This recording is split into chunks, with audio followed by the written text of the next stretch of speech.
नमस्ते जी, नमस्ते। क्या हाल चाल है आपके? सर जी हम तो बहुत अच्छे हैं, आप बताइएगा। हम भी बहुत-बहुत अच्छे हैं। प्रेम से बोलेंगे राधे राधे। कैसे हैं आप? सर जी हम बहुत अच्छे हैं सच में। मैं सी राजकुमार आपका बहुत-बहुत स्वागत करता हूँ। जीएसटी की आज हमारी पहली क्लास है। क्लास में अपनी बातों को डिस्कस करने से पहले, यानी कि सब्जेक्ट मैटर पर आने से पहले, हम कुछ और जो बेसिक सी बातें हैं, उनको एक बार कवर कर लेते हैं। सिलेबस की चर्चा कर लेते हैं। सिलेबस में आपका जीएसटी आता है, customs and foreign trade policy. Basically ये कस्टम्स और फॉरेन ट्रेड पॉलिसी इकट्ठा ही पढ़ लिया जाता है दरअसल। ठीक है, तो मैं फ्रेम चेंज कर दूं, यहां पर आएगा। ठीक है साहब। अच्छा जी, जानते हैं आप जीएसटी आपका 75 मार्क्स का आता है और कस्टम्स 20 मार्क्स का है, फॉरेन ट्रेड पॉलिसी आपके 5 मार्क्स की है। इस तरह से आपका पूरा पेपर बनता है 100 मार्क्स का।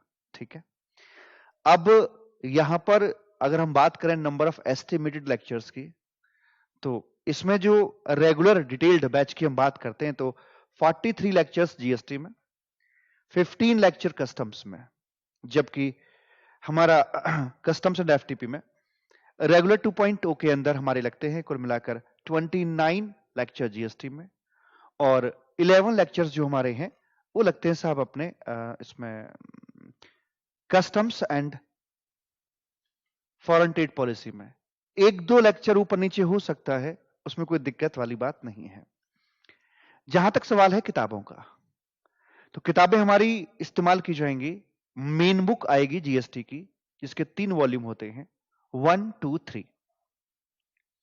एंड एक बुक हो गई आपके कस्टम्स के लिए, कस्टम्स एंड एफटीपी के लिए। प्रैक्टिस करने के लिए मैं आपको दूंगा क्वेश्चन आंसर की बुक, जिसमें डिस्क्रिप्टिव क्वेश्चन आंसर होंगे आपके।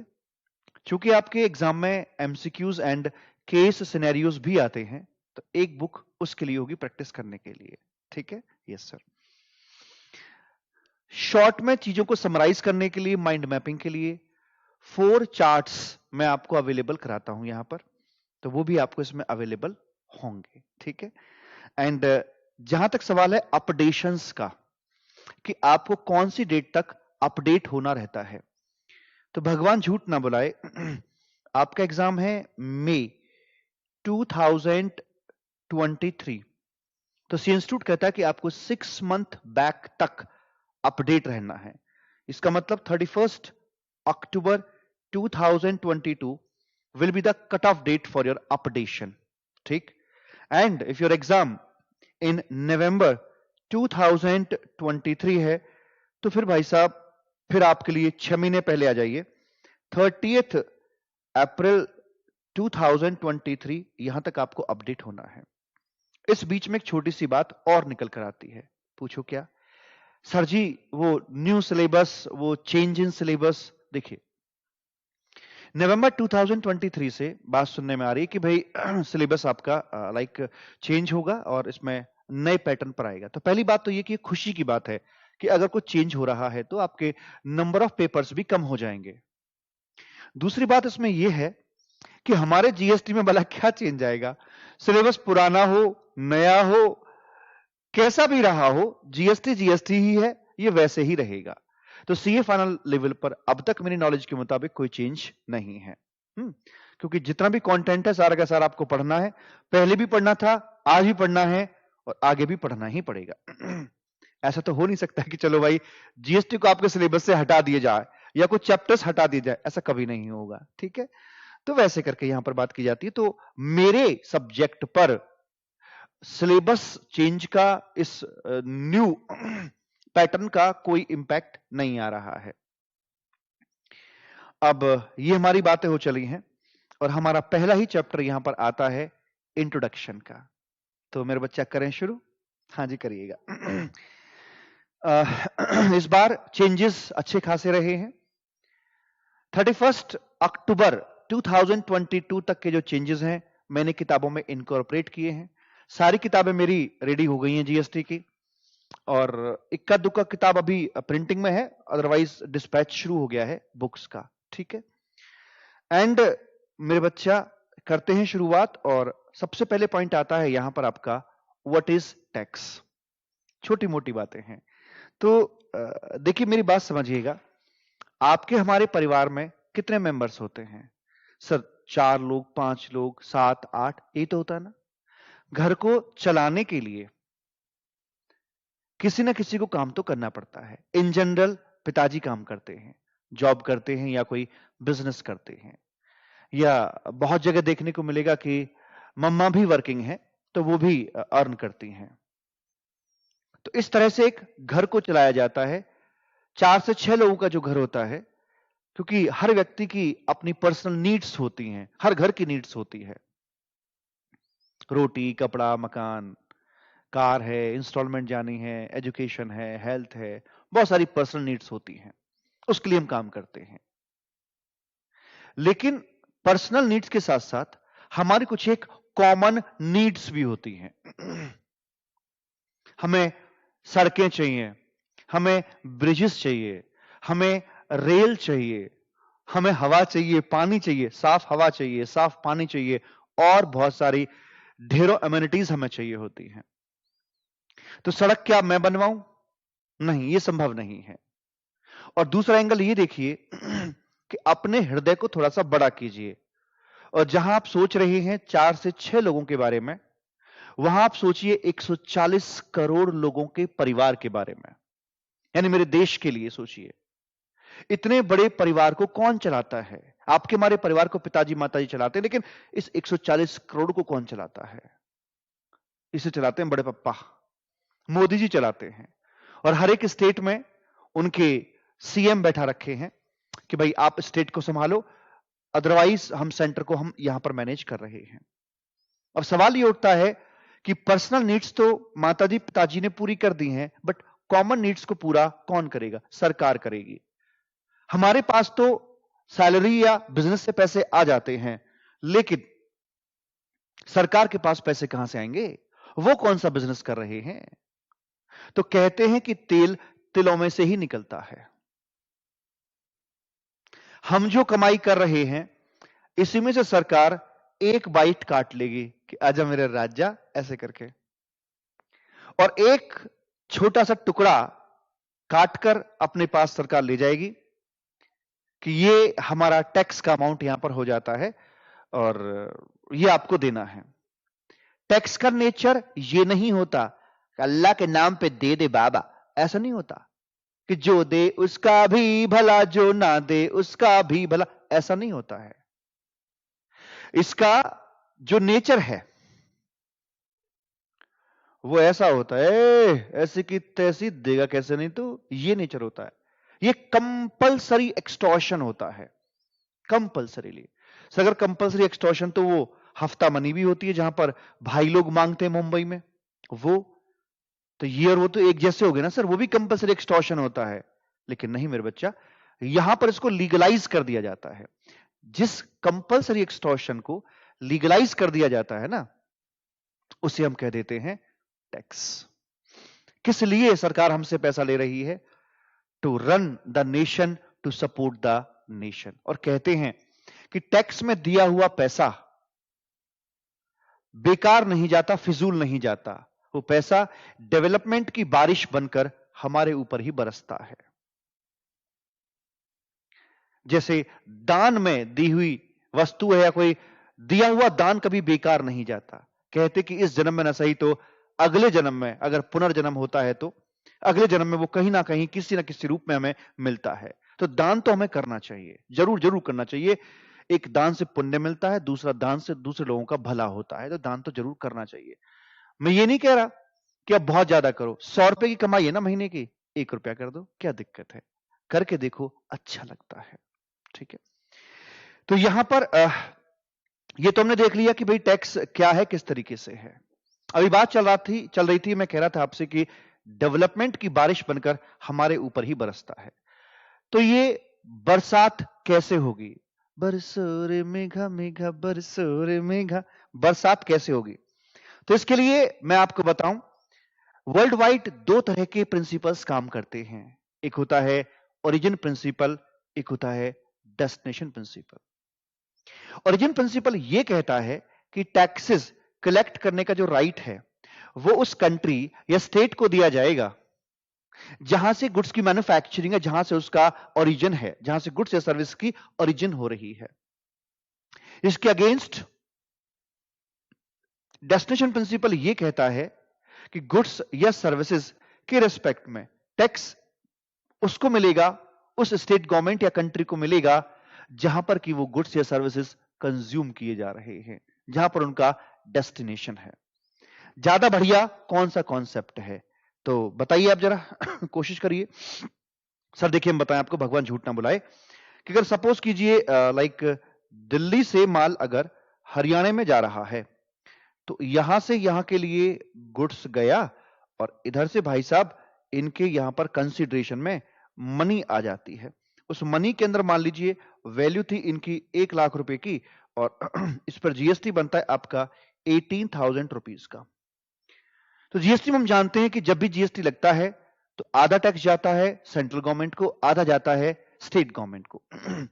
तो इस 18,000 के टैक्स में से हम लोग क्या करते हैं कि जो 50% है ना, वो 9,000 तो चला जाता है अपने सीजीएसटी फंड के अंदर, और बाकी जो 9,000 होता है वो एसजीएसटी फंड में जाएगा। पर प्रॉब्लम क्या है, एसजीएसटी फंड कौन सा वाला एसजीएसटी फंड?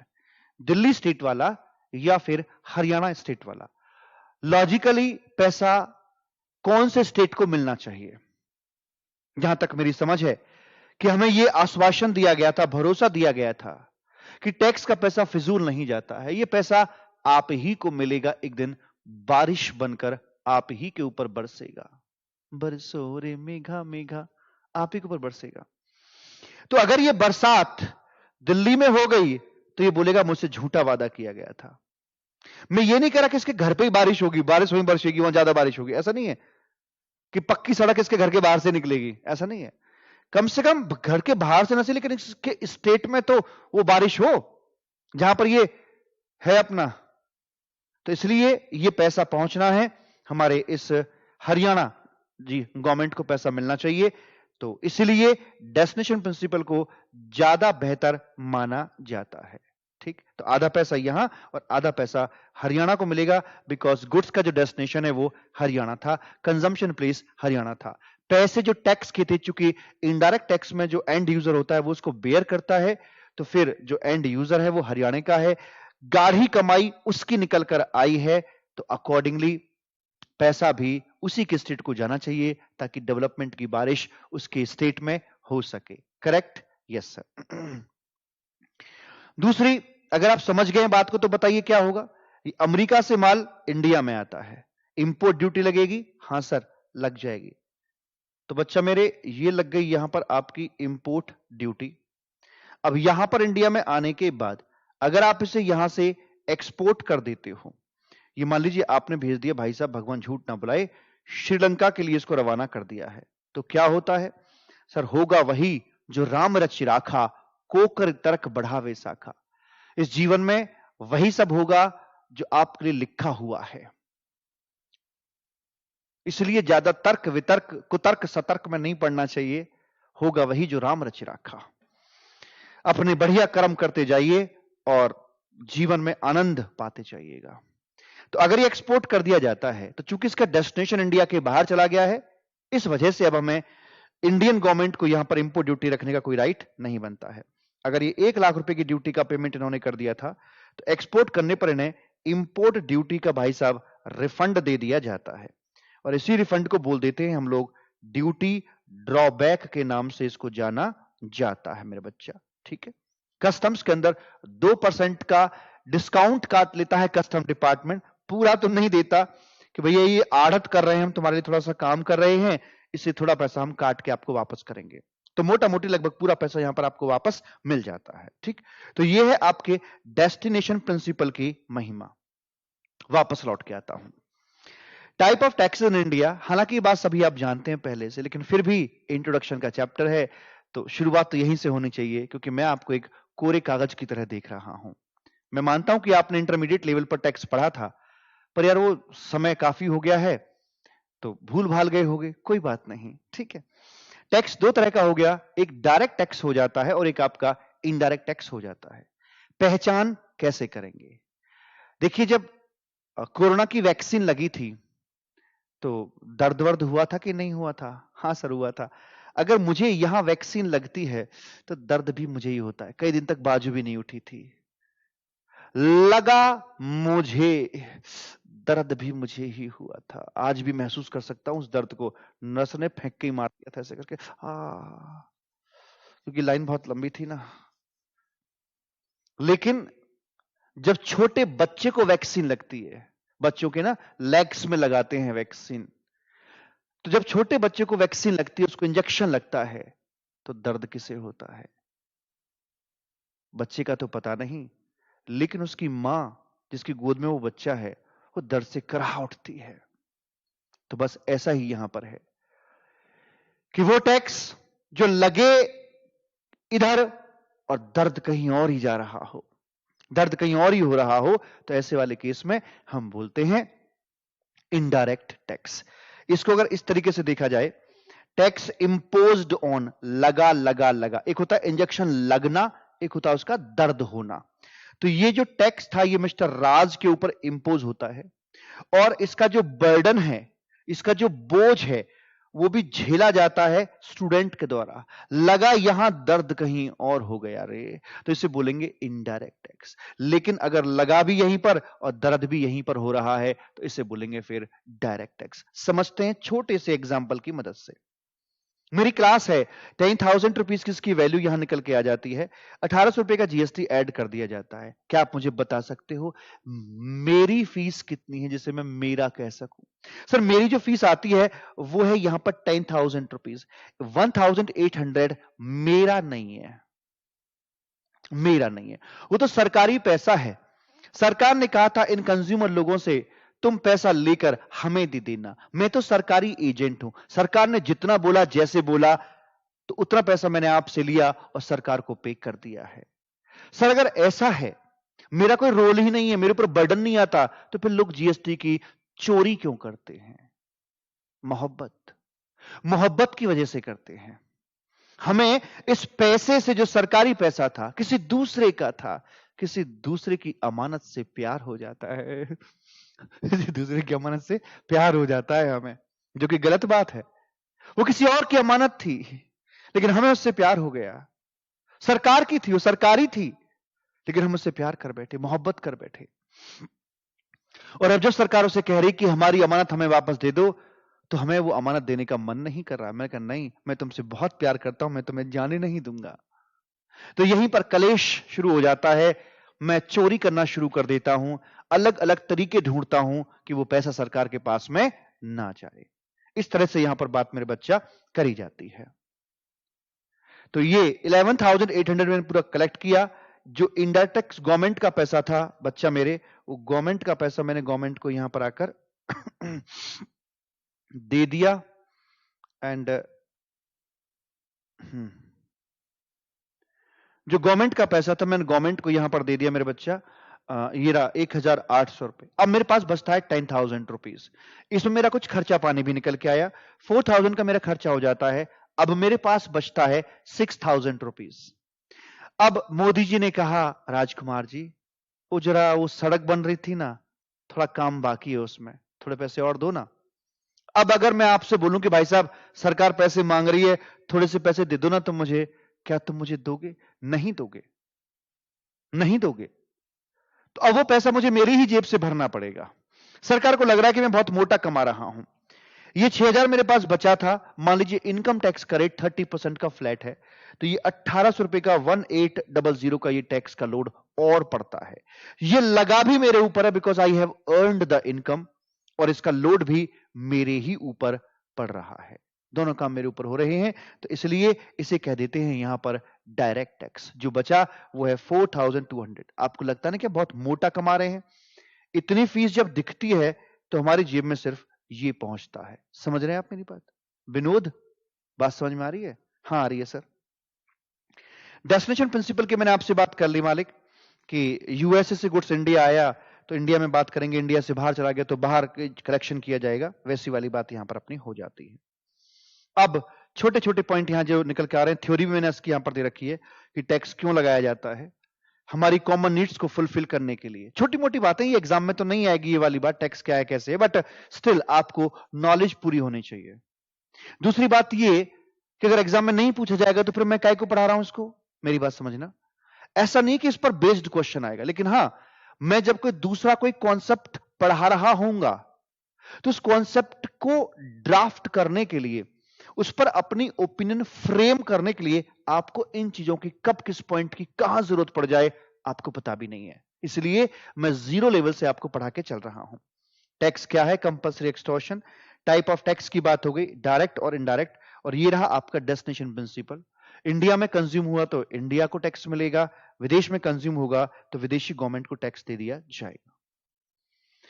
अब यहां पर एक छोटी सी बात मैंने आपको और बतानी है मेरे भूरा। और बात कुछ इस तरह की है, एक सीएसटी का कॉन्सेप्ट आता है। ये सीएसटी का कॉन्सेप्ट क्यों पढ़ा रहा हूं, सीएसटी तो सर खत्म हो गया है। सीएसटी का कॉन्सेप्ट पढ़ने से आपको आईजीएसटी का कॉन्सेप्ट क्लियर होगा। उसमें कुछ एक मुझे रीजनिंग करनी है, उसके लिए मेरी बैकग्राउंड के लिए जरूरी है। पुराने समय के अंदर हम जानते हैं अलग अलग प्रकार के टैक्सेस लगाए जाते थे। कौन कौन से सर जी? अगर ओल्ड सिनेरियो की बात करें तो यहां पर होता था सेंट्रल एक्साइज ड्यूटी करके। कहते हैं कि जो व्यक्ति जैसे कर्म करता है कर्मों के अनुसार उसे सजा दी जाती है। तो अगर किसी व्यक्ति ने गुड्स की मैन्युफैक्चरिंग करने का घिनौना पाप कर दिया है तो उसे सजा दी जाएगी यहां पर सेंट्रल एक्साइज ड्यूटी के रूप में।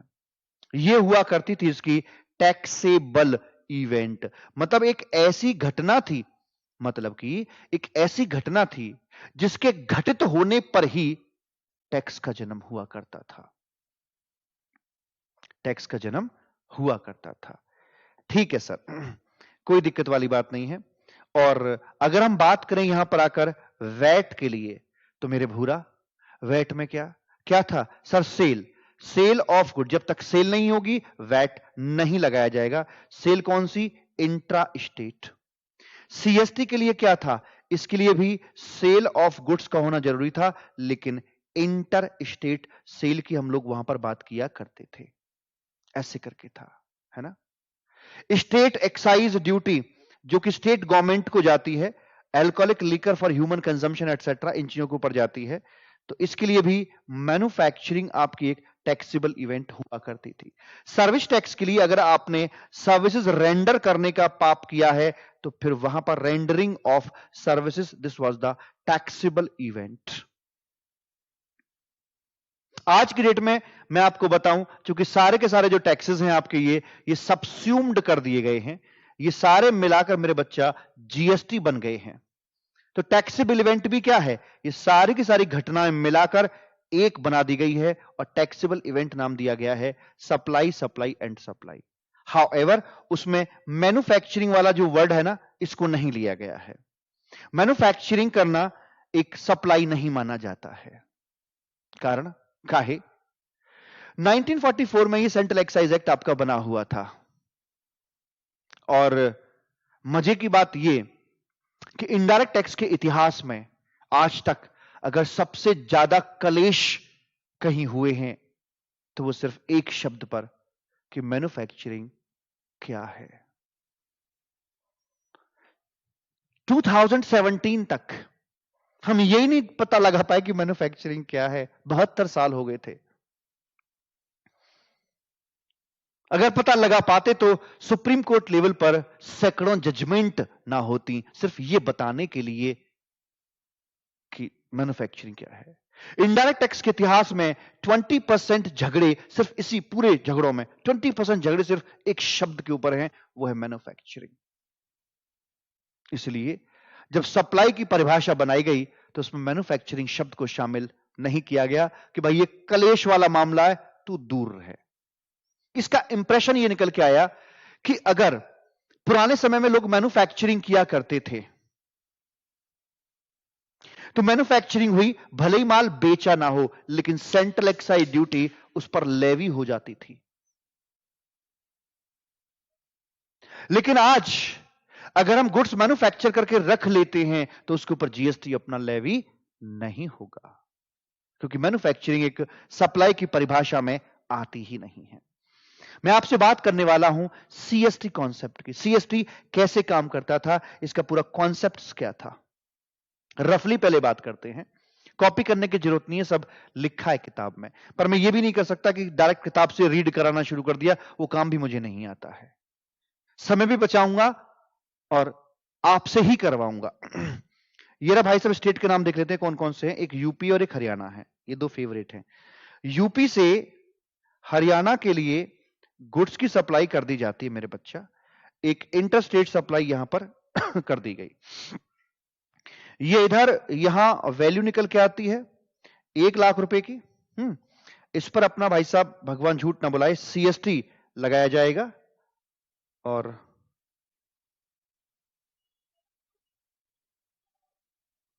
हाँ जी, इस पे अपना यहां पे ना ये सीएसटी लगा दिया जाएगा। सीएसटी आएगा 18,000 रुपीज का। ओके ओके मेरा बच्चा, हाँ जी 18,000 का ये आ जाता है, और 1,18,000 की बात अपनी हो जाती है। ठीक है सर। नाउ नाउ क्या, नाउ ये होता है कि अब जो सीएसटी 18% क्यों लगा रहा हूं मैं, 2% से लगाते हैं, एट द रेट ऑफ 2%। 2,000 का यहां पर ये सीएसटी आ जाता है, 1,02,000 ये वैल्यू बन जाती है। ठीक सर।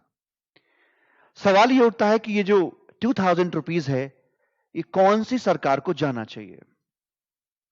बढ़िया प्रिंसिपल है डेस्टिनेशन प्रिंसिपल। इधर बैठी है यूपी सरकार, इधर बैठी है आपकी ये हरियाणा सरकार, हरियाणा गवर्नमेंट। समझना बात की लचक को। तो सीएसटी जो है वो किसको जाएगा, हालांकि आपको लग रहा होगा सर ये सेंट्रल सेल्स टैक्स है, तो सेंट्रल वर्ड मतलब सेंट्रल गवर्नमेंट को ये जाएगा, पर ऐसा नहीं है। उसके पीछे कारण क्या है कि कॉन्स्टिट्यूशन ऑफ इंडिया ने बंटवारे कर रखे हैं कि भाई ये आइटम पर जो रेवेन्यू अर्न होगा वो सेंट्रल गवर्नमेंट को जाएगा, ये वाले आइटम पर जो रेवेन्यू अर्न हो, बंटवारे नहीं होते घरों में, नहीं होते, ये ट्रैक्टर बड़े बेटे को दे दो, ये मोटरसाइकिल छोटे वाले को दे दो, ऐसे बंटवारे हो रहे हैं। तो ऐसे ही सेल ऑफ गुड्स पर, गुड्स को बेचने से जो रेवेन्यू आएगा उस पर स्टेट का राइट आया, तो इसलिए यहां पर ये पैसा सेंट्रल गवर्नमेंट को नहीं जाता, ये पैसा स्टेट गवर्नमेंट को जाता है। पर अगेन एक क्वेश्चन आया, काहे, फिर इसका नाम सेंट्रल सेल्स, सेंट्रल वर्ड क्यों है, फिर तो इसका नाम स्टेट सेल्स टैक्स होना चाहिए था, सेंट्रल वर्ड क्यों आया। वो इसलिए आया क्योंकि ये इंटर स्टेट में डील करता है, यूपी, यूपी से हरियाणा, हरियाणा से एमपी, एमपी से महाराष्ट्र, है ना, ये ऐसे एक स्टेट से दूसरे स्टेट के बीच में घूमता है। अगर यहां पर हर एक स्टेट का अपना अपना लॉ बना हुआ होता, इसका अलग है, इसका अलग है, इसका अलग है, इसका अलग है, सबका अपना अलग अलग होता, तो सेलर और बायर की जो अंडरस्टैंडिंग थी वो कभी मैच नहीं होती। अगर इसके लिए नियम कानून अलग हैं, इसके लिए नियम कानून अलग हैं, तो शायद ये प्रॉपर डील नहीं कर पाएंगे, क्योंकि दोनों के नियम कानून डिफर कर रहे हैं। सो इंटर स्टेट ट्रेड को शानदार तरीके से रन करने के लिए यह बेहद जरूरी हो गया था कि यहां पर एक यूनिफॉर्म लॉ लाया जाए। यूनिफॉर्म लॉ लाने के लिए कौन बनाए, अब ऐसा तो हो नहीं सकता कि यूपी ने कहा कि मैं बनाऊंगा, उसे सारे फॉलो करेंगे, अच्छा तो इतना बड़ा हो गया। महाराष्ट्र ने कहा कि मैं बनाऊंगा लॉ, बाकी सारे स्टेट उसे फॉलो करेंगे, मेरा वाला फॉलो कर लो, अच्छा तुम इतने बड़े हो गए, मूछें आगे आ जाती हैं। सेंट्रल गवर्नमेंट ने कहा ठहरो, ये शादी नहीं हो सकती है, हम बनाएंगे। सेंट्रल गवर्नमेंट ने कहा हम तुम्हें लॉ बनाकर दे देंगे, हमें तुमसे कोई रेवेन्यू नहीं चाहिए, but to maintain uniformity among the states, यहां पर सेंट्रल गवर्नमेंट बीच में आती है, और आकर उन्होंने यहां पर मेरे बच्चा ये बनाकर दे दिया है। ठीक है सर, कोई दिक्कत वाली बात नहीं है। तो इसलिए नाम पड़ा central sales tax, but revenue goes to states as per constitution of India. अब अगला प्रश्न आता है, कौन सी स्टेट गवर्नमेंट, अगर मैं ओरिजिन प्रिंसिपल को फॉलो करता हूं तो यहां जाएगा, डेस्टिनेशन को करता हूं तो मेरा टैक्स यहां जाएगा। The best principle is the destination principle, so my money must be goes to Haryana government, पैसा यहां पर जाना चाहिए। बट प्रॉब्लम क्या है, प्रॉब्लम यह है कि पैसा यहां तक जाएगा कैसे। क्योंकि यूपी वाला जो बंदा है जो यहां पर कारोबार लेके बैठा हुआ है, इसका जो रजिस्ट्रेशन होगा, इसका जो रजिस्ट्रेशन होगा या जो भी पहचान होगी वो यूपी गवर्नमेंट के साथ में होगी। यहां लेकर पैसा पहुंच भी गया तो हरियाणा वाले पूछेंगे इससे, अबे तू कौन कि मैं खामोखा तू कौन कि मैं खामोखा। क्यों साहब?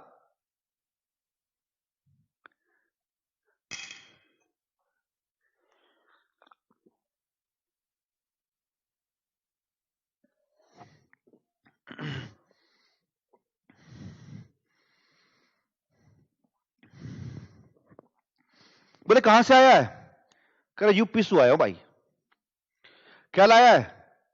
संदेशा। संदेशा नहीं, पैसे लेकर आया हूं।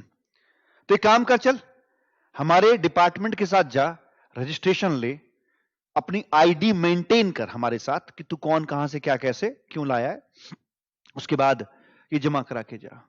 Is it practically possible?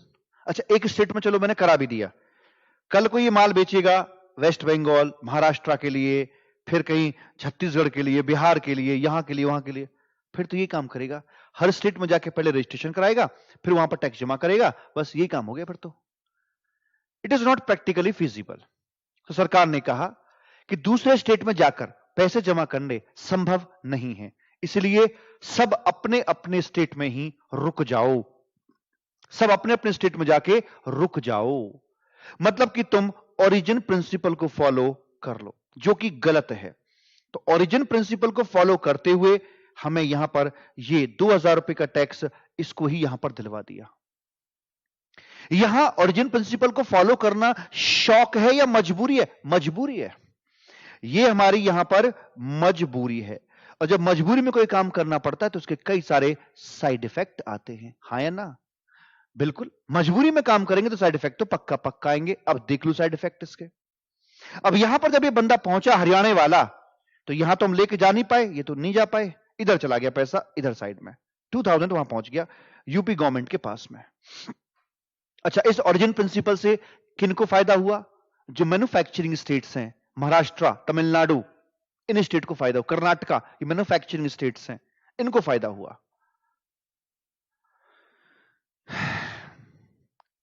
Haryana में जब बायर पहुंचा, ऐसे भी आगे अपना टैक्स भरना था, इसे आगे अपना, ये भी आगे बेचेगा, महाराष्ट्र के लिए बेचेगा आगे चल के, सीएसटी भरना है। अब ये बंदा बोला कि भाई साहब मैं परचेस करके लाया हूं, मुझे 2000 रुपए का क्रेडिट दे दो। किससे मांग रहा है? इसका रजिस्ट्रेशन कहां रहा होगा? इसका रजिस्ट्रेशन हरियाणा में रहा होगा। अपनी सरकार से बोला मुझे क्रेडिट दे दो, मैं ये जीएसटी, ये सीएसटी तो मैं भरने के लिए जा रहा हूं और इसके लिए मुझे 2000 एडजस्ट करवा दो। हरियाणा सरकार बोली रैप्टा मार देंगे खींच के। क्यों दे दे क्रेडिट? जिस पैसे का तू क्रेडिट मांग रहा है, क्या वो पैसा हमारे पास आया था? हां, अगर ये पैसा डेस्टिनेशन प्रिंसिपल के चलते हमारे पास में आया होता तो हम तुझे क्रेडिट देने की सोचते भी, पर जो चीज हमारे पास आई नहीं तो उसका क्रेडिट हमसे मांग रहा है। अब कोई तरीका है?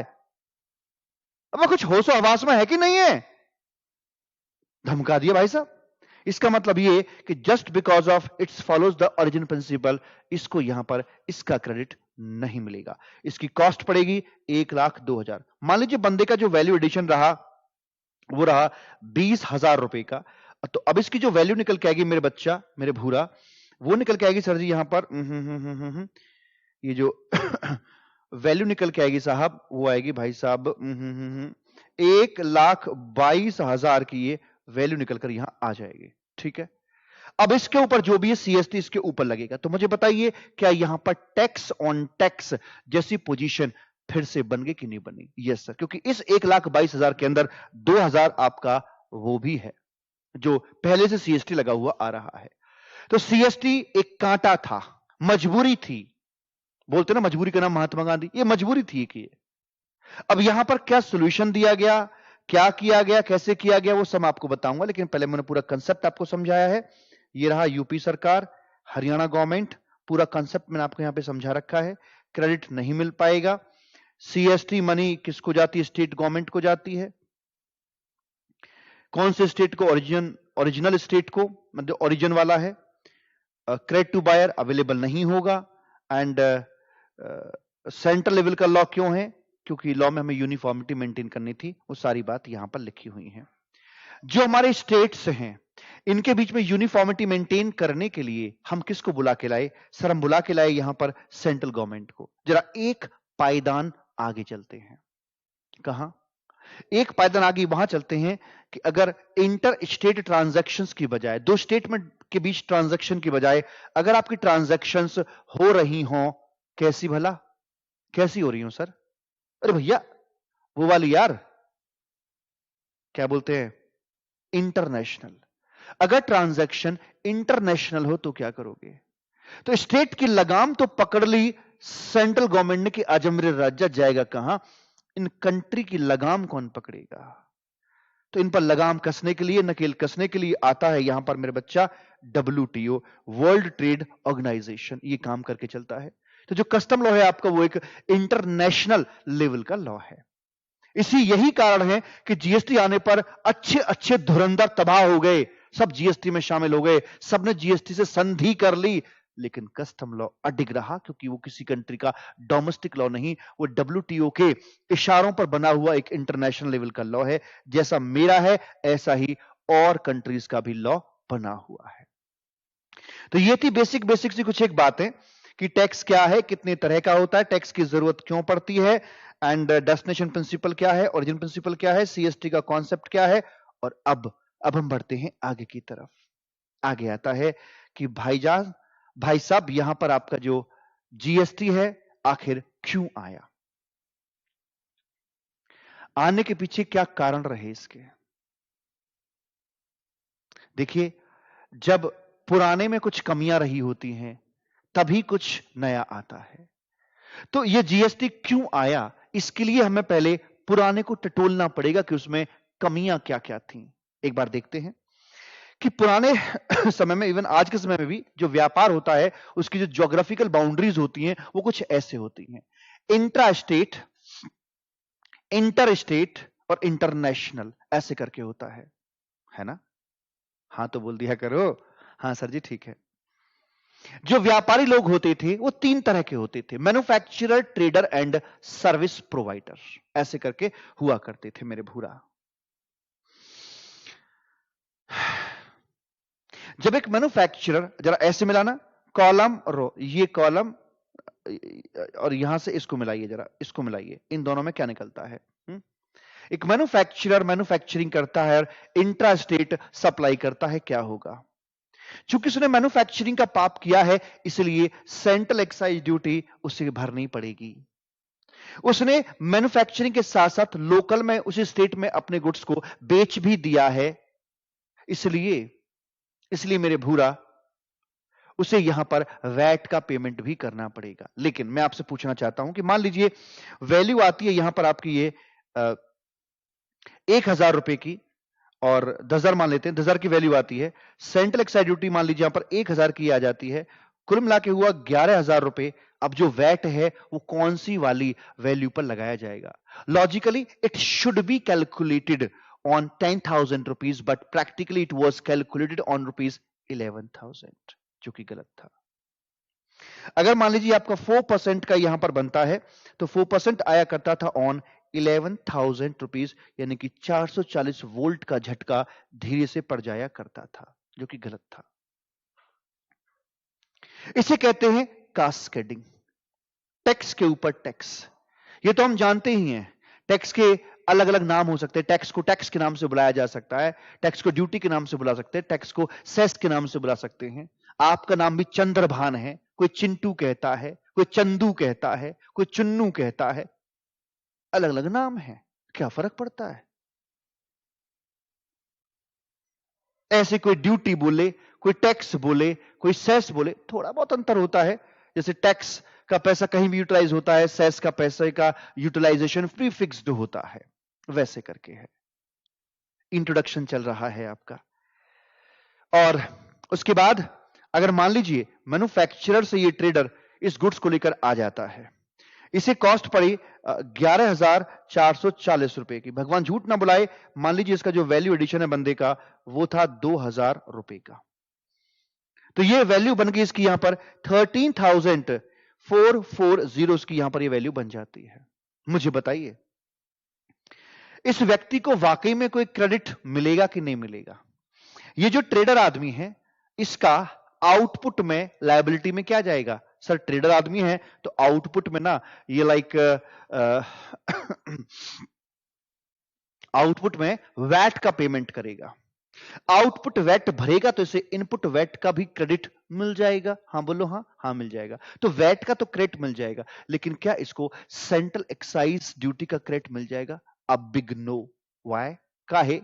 वो इसलिए क्योंकि central excise duty central government के पास में है और इस बंदे की आउटपुट लायबिलिटी स्टेट्स के टुवर्ड्स है। तो स्टेट लायबिलिटी को पे ऑफ करने के लिए सेंट्रल गवर्नमेंट का क्रेडिट देगी? ऐसे की तैसे देगी? नहीं मिलेगा। तो जब क्रेडिट नहीं मिलेगा तो वो कॉस्ट का पार्ट बनेगा। तो बंदे की जो कॉस्ट पड़ेगी प्रैक्टिकली वो पड़ेगी यहां पर आकर 11,000 रुपीज, क्योंकि 440 का तो से क्रेडिट अवेलेबल हो जाएगा। 11,000 ये आ गया, 2,000 ये आया, कुल मिलाकर भाई मेरे ये आकर 13,000 यहां हो जाता है। अब इसके ऊपर फिर से लगा वैट 4% से और ये आ जाता है अपना 520 करके आ जाता है। 13,520 की यहां पर बात हो जाती है। मुझे बताइए ये जो आपका अगेन वैट लगा, क्या ये फिर से एक बार और एक्साइज ड्यूटी के कंपोनेंट के ऊपर वैट लग गया कि नहीं लगा? Yes, tax on tax. Yes sir. आगे क्या है? आगे मेरे भूरा अब आ गया सर्विस प्रोवाइडर। अब ये वाला ट्रेडर से लेकर आता है सर्विस प्रोवाइडर। वैट लगा हुआ था 520 रुपए का। इस सर्विस प्रोवाइडर की जो लायबिलिटी है वो सर्विस टैक्स की होती थी, जो कि सेंट्रल गवर्नमेंट को पे ऑफ करना है। सेंट्रल गवर्नमेंट के प्रति इसकी जवाबदेही बनती है। तो क्या इसे वैट का क्रेडिट मिल जाएगा? ऐसे कि तैसे मिल जाएगा। वैट जाता है स्टेट को, आउटपुट लायबिलिटी सेंट्रल लेवल की है, इसको आईटीसी अवेलेबल नहीं होगा और इस बंदे की जो कॉस्ट पड़ेगी वो 13,520 पड़ेगी। तो इस तरह से जब जब मुझे क्रेडिट नहीं मिलेंगे तब तब टैक्स ऑन टैक्स की स्थिति आती रहेगी, आती रहेगी, आती रहेगी। तो पुराने सिस्टम के अंदर एक बहुत बड़ा डिफेक्ट ये था कि वहां कास्केडिंग था, टैक्स ऑन टैक्स थी, just because of non availability of ITC. और आईटीसी नॉन अवेलेबल क्यों हो रहा था? Just because of exclusivity. Taxes exclusive nature के थे, या तो स्टेट को जाएगा या फिर सेंट्रल को जाएगा। बट जीएसटी में आकर ऐसा नहीं मिलेगा। यदा यदा ही धर्मस्य ग्लानि भवत भारतः, जब जब धर्म की हानि होती भगवान आते हैं, जब जब जीएसटी लगेगा दोनों में बटेगा। कहता कद्दू कटेगा दोनों में बटेगा। जब जब जीएसटी लगेगा, ट्रांजैक्शन चाहे इंट्रा स्टेट हो, इंटर स्टेट हो, एसटेसी हो, जो मर्जी हो, लेकिन जब भी जीएसटी की बात होगी दोनों में बटेगा। सेंट्रल को भी जाएगा, स्टेट को भी जाएगा, जिससे कि इस समस्या का समाधान हो जाएगा कि लेवल अलग अलग हो रहे थे कि मेरी आउटपुट सेंट्रल लेवल की ड्यूटी है और मेरा वैट का क्रेडिट नहीं मिलेगा, या मेरा आउटपुट स्टेट की लायबिलिटी है तो मुझे सेंट्रल का क्रेडिट नहीं मिलेगा। वो झगड़ा खत्म कर दिया, बिकॉज जीएसटी अब दोनों में जाएगा, दोनों में जाएगा। ऐसे करके मालिक बोला गया। अभी तो यहां देखो, अगर मैन्युफैक्चरर आदमी है और भाई साहब इंटरस्टेट लेवल पे काम कर रहा है तो क्या होगा? तो वैट की जगह सीएसटी आ जाएगा। ये सबका ताऊ है सीएसटी। यहां पर वैल्यू आती है 10,000 रुपीज की, सेंट्रल एक्साइज ड्यूटी 1,000 की आ जाती है, 11,000 यहां पर आकर बनता है मेरे बच्चा, और सीएसटी आता है अपना लाइक 4% से अगर ये आता है तो 440 ये हो गया, 11,440 हो जाता है। वैल्यू ऑफ गुड्स, क्या इस बंदे को जो यहां पर बैठा हुआ है आगे ट्रेडर, क्या इसे इस सीएसटी का क्रेडिट मिलेगा? बिल्कुल नहीं मिलेगा। सीएसटी लगा ही तब है जब एक स्टेट से दूसरे स्टेट को माल गया है। ये वाला पैसा 440 पहुंचा होगा यूपी सरकार के पास में, लेकिन जो क्रेडिट लेने की बात कर रहा है वो बंदा हरियाणा में बैठा हुआ है। क्या क्रेडिट ले पाएगा? नहीं नहीं, नहीं ले पाएगा। ना इसे एक्साइज का क्रेडिट मिलेगा, ना इसे सीएसटी का क्रेडिट मिलेगा। तो बंदे की कॉस्ट पड़ेगी यहां पर आकर भाई साहब 11,440 रुपए। भाई साहब अब इसके अंदर वैल्यू एडिशन अगर बनता है इसका 2,000 रुपए का, तो भाई भगवान झूठ ना बुलाए, कॉस्ट पड़ गई 13,440 रुपए की। अब सीएसटी लग गया, मान लीजिए 4% से लग जाता है इसके ऊपर आकर, तो क्या होगा? अब कैलकुलेट करो जरा, जो भी अमाउंट निकल के आएगा। लेकिन एक बात बताइए, जब 4% निकलेगा ऑन 13,440 के ऊपर, तो क्या गलत नहीं हो गया? सीएसटी पर सीएसटी, एक्साइज ड्यूटी पर सीएसटी, उसके ऊपर सीएसटी, क्या गलत नहीं हो जाएगा? महंगाई कहां पहुंचेगी? टैक्स ऑन टैक्स जब निकल के आएगा, कास्केडिंग आएगा, तो वहां बार बार महंगाई बढ़ेगी, चीजों की कीमतें बढ़ जाएंगी, कमर तोड़ महंगाई निकल के सामने आएगी। ऐसे ही एक सर्विस प्रोवाइडर जब यहां से लेकर आएगा तो उसे भी इसका क्रेडिट अवेलेबल नहीं होता है, सीएसटी का क्रेडिट अवेलेबल नहीं होगा, because it is state levy, but आगे आउटपुट में इसकी सर्विस टैक्स की लायबिलिटी है जो कि इसके प्रति एडजस्ट नहीं हो सकती। तो इस प्रकार से बहुत सारी समस्याओं फैली हुई थी। जहां तक सवाल है कस्टम का, तो वो तो अडिग है, इंपोर्ट करने पर इंपोर्ट ड्यूटी, एक्सपोर्ट करने पर एक्सपोर्ट ड्यूटी पहले भी थे, आज भी थे, ज्यादा फर्क नहीं पड़ा है। छोटे मोटे चेंजेस, करस्पॉन्डिंग इफेक्ट कस्टम्स के अंदर गए थे, जैसे कि इधर से एक्साइज ड्यूटी खत्म हुआ, वैट खत्म हुआ है, तो उधर जो सीवीडी 3135 थी उनको आईजीएसटी ने रिप्लेस कर दिया है, बस इतना फर्क वहां पर आया है। ठीक है जी, उसके बाद आगे बढ़ते हैं। इंपोर्ट ऑफ सर्विस, और ये सब सर्विस टैक्स का मैटर हुआ करता था। इंपोर्ट करने करो या एक्सपोर्ट करो, आज जीएसटी की ही चर्चा करी जाएगी उनके रेस्पेक्ट में आकर। तो आप देख रहे हैं, देख रहा है विनोद, ये तो मैंने आपको बहुत कम टैक्सेस के एग्जांपल दिए हैं, टोटल मिलाकर ऐसे कुल 17 बागड़ बिल्ले थे, 17 प्रकार के टैक्सेस यहां पर अवेलेबल थे। सबके टैक्स को टैक्स कहे जाने के लिए उसकी अपनी लीगल बैकिंग होनी बहुत जरूरी होती है। अगर किसी टैक्स का माई बाप नहीं है, उसका अपना एक्ट नहीं, तो टैक्स को टैक्स नहीं, एक प्रोटेक्शन मनी बोला जाएगा, हफ्ता वसूली कहा जाता है। तो इस तरह से इतनी सारी समस्याएं थी। अच्छा, इसके साथ साथ मैं आपको बताऊं, डबल टैक्सेशन की समस्या थी। यस, इसके साथ साथ डबल टैक्सेशन जैसी प्रॉब्लम आ रही थी मेरे बच्चा। वो क्या था? जैसे मान लीजिए यहां आपने खाना खाया और 1000 रुपए का आपने फूड यहां पर ले लिया। अब जो फूड है ये क्या है? गुड्स है कि सर्विस है? चाय बेचना और चाय पिलाना, दोनों बातों में फर्क होता है। खाना बेच रहे हैं कि खाना खिला रहे हैं? सर ये खाना गुड्स है, गुड्स एलिमेंट भी होता है और सर्विस एलिमेंट भी यहां पर होता है। अब जैसे कि एक व्यक्ति है, या तो वो व्यक्ति एक पुरुष हो सकता है या फिर वो एक औरत हो सकती है। एक ही व्यक्ति स्त्री और पुरुष दोनों नहीं हो सकता। अब बात करेंगे सर थर्ड जेंडर की बात करेंगे आप, तो नहीं, वहां भी अगर बात करोगे तो या तो उनमें कैरेक्टरिस्टिक स्त्री वाले ज्यादा होंगे या पुरुष वाले ज्यादा होंगे, दोनों नहीं हो सकते। इसी तरह से या तो कोई चीज गुड्स होगी या फिर सर्विस होगी। गुड्स मेल है, सर्विस फीमेल है, इकट्ठा एक साथ दोनों नहीं हो सकते। अब प्रॉब्लम क्या आ गई थी कि यहां पर अगर हम खाने को लाइक गुड्स मानते हैं तो गुड्स के ऊपर भाई साहब स्टेट गवर्नमेंट को वैट जाएगा और वो भी स्टेट गवर्नमेंट को जाएगा। और अगर से हम सर्विस के तौर पर कंसिडर करके चलते हैं तो भाई साहब इस पे सर्विस टैक्स जाएगा, और जो सर्विस टैक्स होता है ना मेरे बच्चा, वो जाता है भाई साहब आपका सर्विस टैक्स जाता है आपका सेंट्रल गवर्नमेंट को। तो अब क्या किया जाए? आपस में भिड़ने लगे। उन्होंने कहा ऐसे की तैसे जो तुम्हें ठीक करे वो लेके चलो। तो इसका ट्रीटमेंट कैसे दिया जाता था कि जो वैल्यू अपनी निकल के आ रही है, ये 1000 रुपए की वैल्यू निकल के आई, इसके ऊपर तू अपना चार्ट ले भैया वैट, और भैया इसके साथ साथ तू अपना चार्ट ले, वैट और सर्विस टैक्स दोनों लगाए जाते थे। यानी कि वैट का मतलब आपने इसको पुरुष माना और सेंट्रल गवर्नमेंट आप इसे स्त्री मान रहे हो। सरकार कुछ तो लिहाज कर लो। क्या कर रहे हो आप में समन्वय नहीं है, आप में कोऑर्डिनेशन नहीं है, समन्वय नहीं है बिल्कुल भी। क्या बात है? It leads to double taxation. ऐसे ही हाल सॉफ्टवेयर का हुआ करता था। वहां भी नहीं पता था कि ये गुड्स है कि सर्विस है। जो कस्टमाइज्ड जो रेडीमेड सॉफ्टवेयर्स होते हैं, क्विक हील एंटीवायरस, गुड्स है कि सर्विस है, पता ही नहीं चल रहा भाई साहब क्या हो रहा है। उसके साथ साथ मैं आपको बताऊं यहां पर आकर कि वर्क्स कॉन्ट्रैक्ट, वहां भी कुछ इस तरह की समस्या हुआ करती थी कि कॉमन वैल्यू को हम लोग डबल टैक्स किया करते थे, गुड्स मानकर भी और सर्विस मानकर भी। तो डबल टैक्सेशन था, कास्केडिंग था, मल्टीपल टैक्सेस थे, मल्टीपल कंप्लायंस थे, 17 तरह के टैक्स, 17 तरह के एक्ट, 17 ही अलग अलग कंप्लायंस है, अलग अलग रजिस्ट्रेशन है, अलग अलग बुक्स ऑफ अकाउंट है, अलग अलग इनवॉइसिंग है, अलग अलग नोटिस आ रहे हैं, अलग अलग सुनवाई हो रही है, सब अलग अलग था।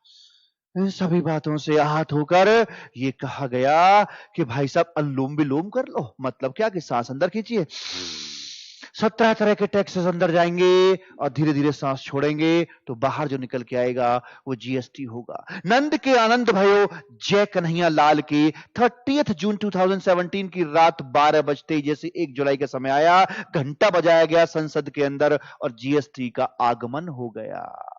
जय हो जय हो जय हो। जैसे ही जीएसटी का आगमन होता है, शीतल मंद सुगंधित हवाएं बहने लगी, देवता लोग पुष्प बरसाने लगे, सारा माहौल ऐसा ही हो गया, पूरा माहौल सुगंधित हो गया जब जीएसटी आया था। हालांकि कुछ लोगों ने कहा जीएसटी गंदा है, ये है वो है। मैं उन लोगों को एक बात पूछना चाहता हूं, एक बात बताओ, बच्चे, चाहे बच्चा गोरा हो या सांवला हो, लेकिन बच्चे हमेशा क्यूट होते हैं, हाँ या ना? अगर कोई बच्ची ये पूछे कि भाई कोई बच्चा सुंदर है या बदसूरत है, तो ये पूछने वाले की गलती है, क्योंकि बच्चे हमेशा क्यूट होते हैं। जीएसटी अभी मेरा है ही कितने साल का? अरे 4-5 साल, 5 साल का हो गया। अभी तो थोड़ा खड़े होना सीखा है उसने, चलना सीखा है, अभी थोड़ा समय दो भाई। ऐसा थोड़ा ना कि आप जन्म से उसे कमेंट मारने लग गए उसके ऊपर। कमेंट वो मारते हैं जो डरते हैं जीएसटी से।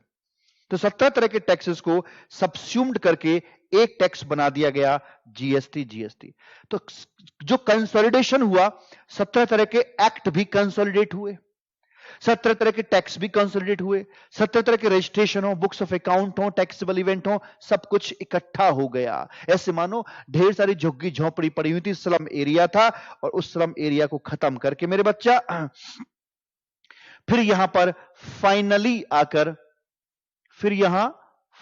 आकर मेरे भूरा उसको इन्होंने कर दिया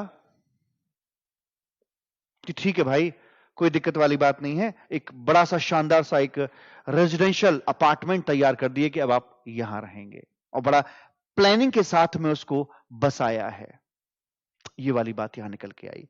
तो इस तरह से जीएसटी का आगमन हुआ। 4 बातें ध्यान रखेंगे, 4 पिलर्स पर आपका जीएसटी टिका है। किस किस समस्या को उसने बीट किया? Cascading, double taxation, multiple procedure, multiple compliances, इन सबको खत्म करते हुए जीएसटी आ गया है। जब ये आया है तो आते ही मैं आपको बताना चाहता हूं कि यहां पर क्या क्या बदलाव हुए। मल्टीपल टैक्स थे, अब 1 हो गए। मल्टीपल प्रोसीजर थे, अब 1 हो गए। मल्टीपल टैक्सेबल इवेंट थी, अब 1 हो गई हैं। लेकिन मैन्युफैक्चरिंग नहीं बनी, ध्यान दीजिएगा। जो आपके ये टैक्सेबल पर्सन था, टैक्स पेयर था, पहले बोले जाते थे मैन्युफैक्चरर, सर्विस प्रोवाइडर, लेकिन अब ऐसा नहीं होगा। अब बुलाएंगे सप्लायर और रेसिपिएंट के नाम से बुलाया जाएगा। कास्केडिंग, डबल टैक्सेशन पहले थे, अब नहीं है। लेकिन सर 99.99% का क्या मतलब है? बच्चा मेरे, क्या लाइजॉल पूरे कीटाणु मार देता है? नहीं ना। क्या डेटॉल सारे कीटाणु मार देती है? नहीं ना। लेंस लेके देखते हैं फिर भी दिख जाते हैं उसके अंदर आकर। हाँ बोलो हाँ।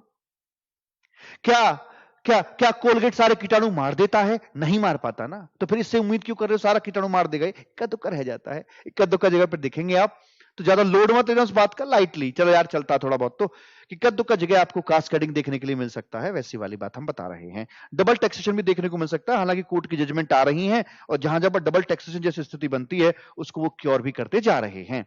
कहां पर आएगा वक्त के साथ बता देंगे आपको हम, ठीक है। आगे बढ़ते मेरे बच्चा। लेवल क्या था? पहले 3 लेवल थे, इंटरस्टेट, इंट्रास्टेट और international, and now there are only 2 levels, intrastate and interstate. International को भी हम इंटरस्टेट ही बुलाकर चलेंगे, बिकॉज इंटरस्टेट और इंटरनेशनल दोनों के लिए लगभग एक ही जैसे प्रोविजन निकलकर सामने आते हैं। तो ये मैंने जस्टिफाई किया कि आखिरकार क्यों आया जीएसटी। पुराने में 4 बड़ी कमियां थी और उन चारों बड़ी कमियों को ओवरकम करते हुए जीएसटी हमारे हिंदुस्तान में आ गया है। अभी आ गया है तो जरा दिखा तो दो, घूंघट तो हटाओ इसका। अरे इसका मुंह ढका हुआ है, पर्दा तो हटाओ, जरा दिखाओ तो सही है कैसा ये जीएसटी आपका, देखना है। हाँ, तो व्हाट इज जीएसटी? जीएसटी एक टैक्स है। हाँ हाँ हाँ, जैसे गदर एक प्रेम कथा है, ऐसे ही जीएसटी एक टैक्स है जो कि गुड्स या सर्विस पे लगाया जाता है। यानी इसका मतलब यह हो गया कि जीएसटी लगने के लिए लगा किसी गुड्स या सर्विस का होना बेहद जरूरी है। इसके बिना जीएसटी की कल्पना भी हम नहीं कर सकते हैं। एम आई राइट? हां बोलो हाँ। हाँ सर बिल्कुल ठीक है। हम जीएसटी की कल्पना नहीं कर सकते, लेकिन क्या गुड्स के आ जाने मात्र से, अरे मेरे बच्चा, क्या जीएसटी के आ जाने मात्र, सॉरी, गुड्स के आ जाने मात्र से क्या जीएसटी लग जाएगा? क्या जीएसटी लग जाएगा? नहीं, जब तक इस गुड्स के अंदर एक हलचल नहीं होगी, एक हरकत नहीं होगी, एक जलजला नहीं होगा, एक मोमेंटम नहीं होगा, तब तक कुछ नहीं होगा। ये क्या है हरकत, क्या है हलचल, क्या है मोमेंटम? इसी हरकत, हलचल, मोमेंटम को नाम दिया गया सप्लाई, सप्लाई और सप्लाई। इसके अंदर एक सप्लाई होनी बहुत जरूरी है मेरे बच्चा। सप्लाई का होना बहुत जरूरी है। लेकिन सप्लाई हो तो कैसी हो, दिखने में कैसी हो सप्लाई? वो सप्लाई दो तरह की हो सकती है, एक हो सकती है अपनी इंट्रा स्टेट, एक हो सकती है इंटर स्टेट। पता कैसे चलेगा रे? देखिए, दो दोस्तों के बीच में झगड़े की असल वजह क्या होती है बताइए? इस औरत। जवाब आया, औरत, औरत होती है। हाँ, वो कह रहे कि यहां एक तरफ ओरिजिन है, एक तरफ डेस्टिनेशन है, इन दोनों के बीच में देखो कहीं वो तो नहीं। वो मतलब, अरे सुना नहीं तुम कि पति पत्नी और वो? तो ये जो वो है, क्या सप्लाई के ओरिजिन और डेस्टिनेशन के बीच में वो नाम की दरार है क्या? अगर है तो इंटरस्टेट। सप्लाई के ओरिजिन और डेस्टिनेशन के बीच में अगर कोई बॉर्डर आ रहा है, बॉर्डर, अरे क्या बोल रहा हूं भाई, बॉर्डर बॉर्डर बॉर्डर, बॉर्डर अगर आ गया तो वो बनेगी आपकी यहां पर आकर इंटरस्टेट, नहीं तो बनाया जाएगा इंट्रास्टेट, नहीं तो बनाया जाएगा इंट्रास्टेट। ये बात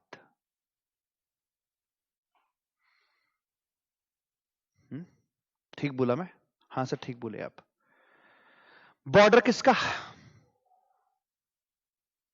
साड़ियों के भी बॉर्डर होते हैं। नहीं नहीं, साड़ियों के बॉर्डर की बात नहीं कर रहा मैं कह रहा हूं दो स्टेट के बीच का बॉर्डर, यूपी हरियाणा का बॉर्डर, दो यूटी का बॉर्डर, अंडमान निकोबार से माल गया दमन दीव, दो यूटी का बॉर्डर है। एक तरफ स्टेट, एक तरफ यूटी, अंडमान निकोबार उत्तर प्रदेश, इनके बीच का बॉर्डर है। दो कंट्री के बीच का बॉर्डर हो, बॉर्डर हो, तो इंटरस्टेट वरना इंट्रास्टेट बोल दिया जाता है। अभी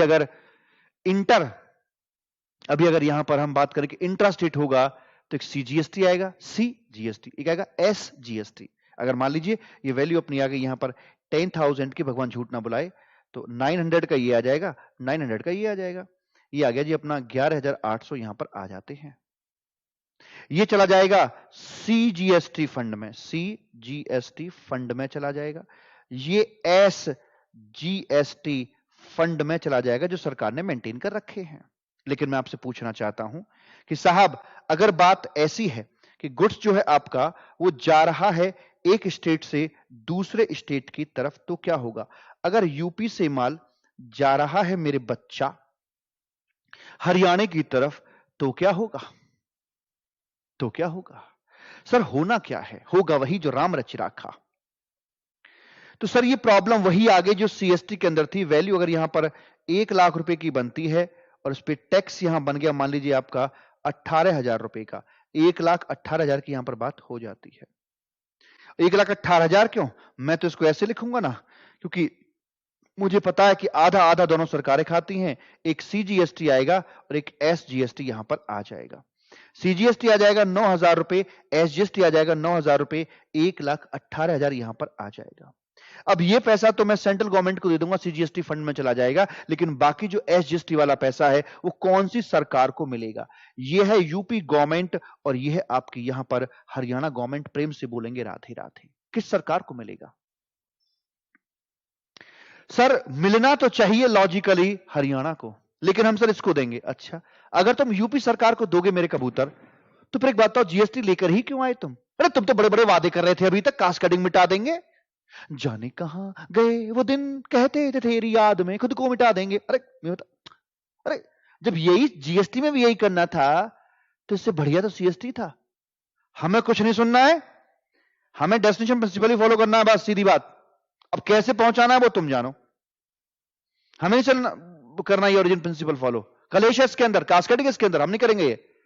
अब ये पैसा वहां तक कैसे पहुंचाया जाए, तो इसके लिए एक तरीका अपनाया गया, और तरीका कुछ इस तरीके से था कि जैसे मान लीजिए ये आपका 9000 CGST, ठीक, ये आपका यहां पर आकर मेरे बच्चा SGST, कौन सा SGST? अरे भाई साहब हरियाणा वाला चाहिए, अरे ये हरियाणा वाला चाहिए मुझे, वहां पहुंचाना पैसा। एक आ गया CGST, एक आ गया हरियाणा GST, और इन दोनों को हमने एक लिफाफे में लपेट दिया। फूल तुम्हें भेजा है खत में, फूल नहीं दिल मेरा है, और इस लिफाफे के ऊपर हमने लिखा बंधा हुआ GST, इंटीग्रेटेड GST, बांध दिया। बांधने के लिए कुछ है हमारे पास में? कोई बात नहीं, हम इसको इससे बांध देंगे, फूल नहीं मेरा दिल है, हमने इसको बांध दिया, और ऐसे बांधकर इस पत्रिका को महाराज की जय हो संदेशा लाया हूं। ये संदेशा किसको देना है भाई साहब?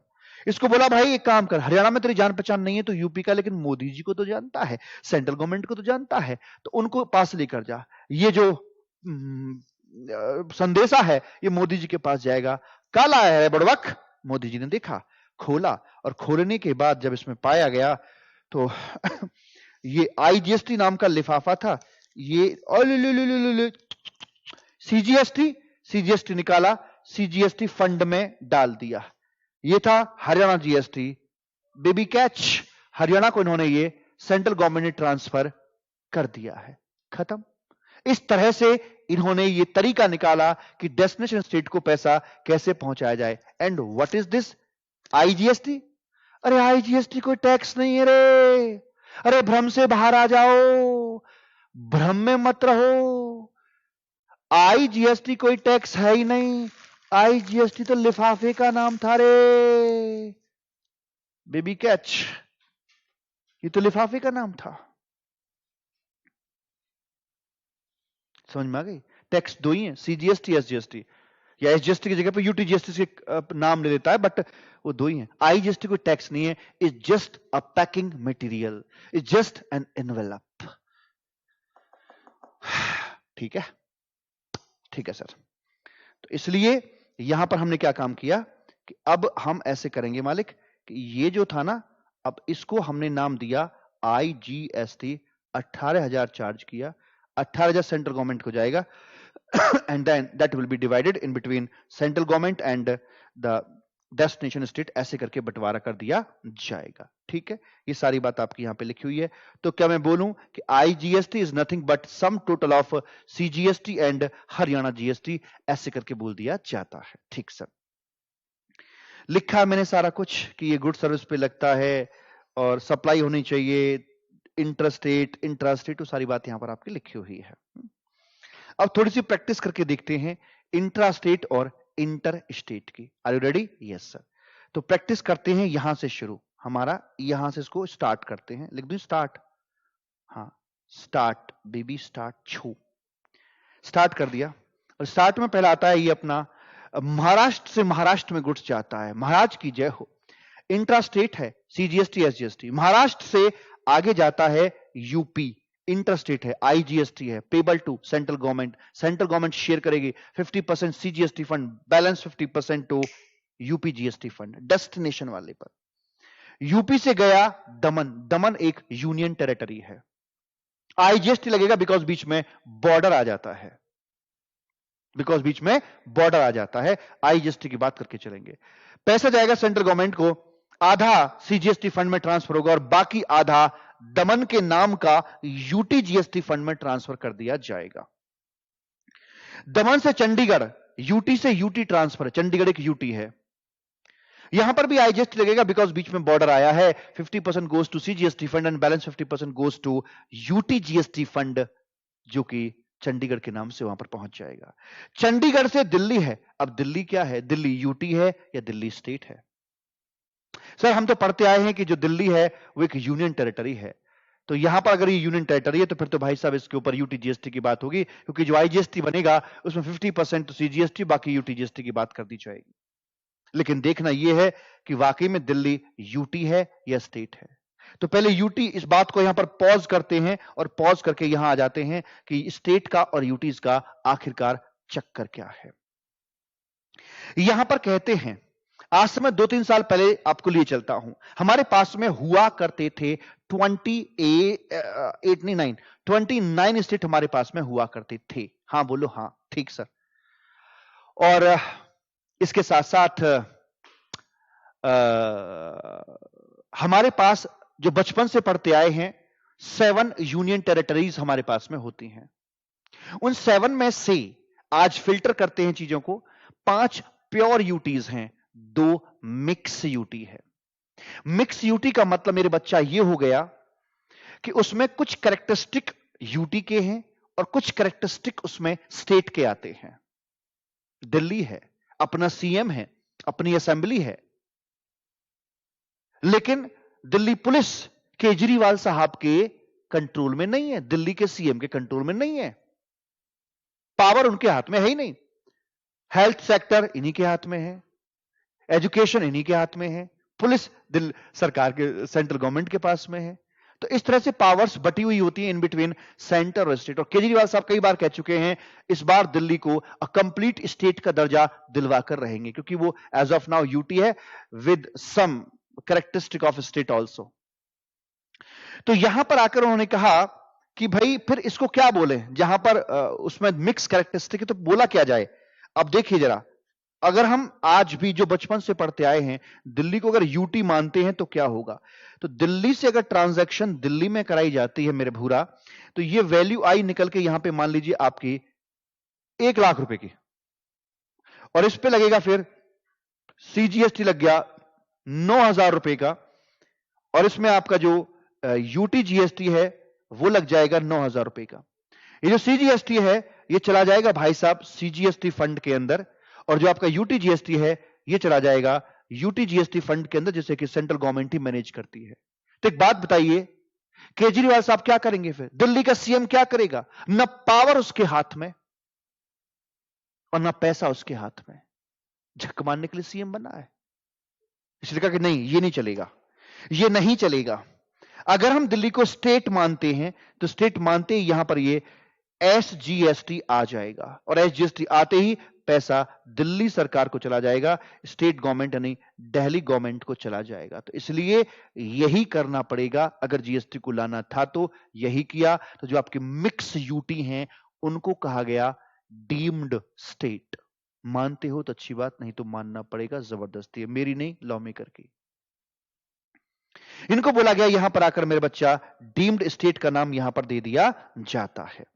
तो इसका मतलब यह हो गया कि अगर चंडीगढ़ से माल दिल्ली आ रहा है तो दिल्ली आपका एक डीम्ड स्टेट है। आईजीएसटी लगेगा, 50% goes to CGST fund and balance 50% will goes to Delhi government, इसके पास चला जाएगा। दिल्ली से दिल्ली ट्रांजैक्शन होती है इंट्रा स्टेट सीजीएसटी और एसजीएसटी, दिल्ली जीएसटी की बात की जाएगी, and Delhi GST goes to Delhi government.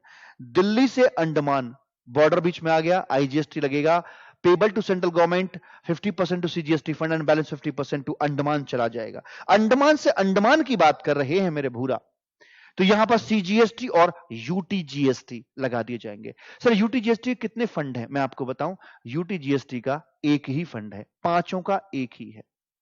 हालांकि सभी स्टेट अपने आप में इंडिपेंडेंट हैं, सबके अपने अपने एक्ट बने हैं, सबके अपने अपने फंड्स बने हुए हैं, लेकिन जो यूनियन टेरिटरीज हैं all are administered by central government, so उनके लिए फंड एक ही बना हुआ है, और पांचों प्योर यूटीज का आपको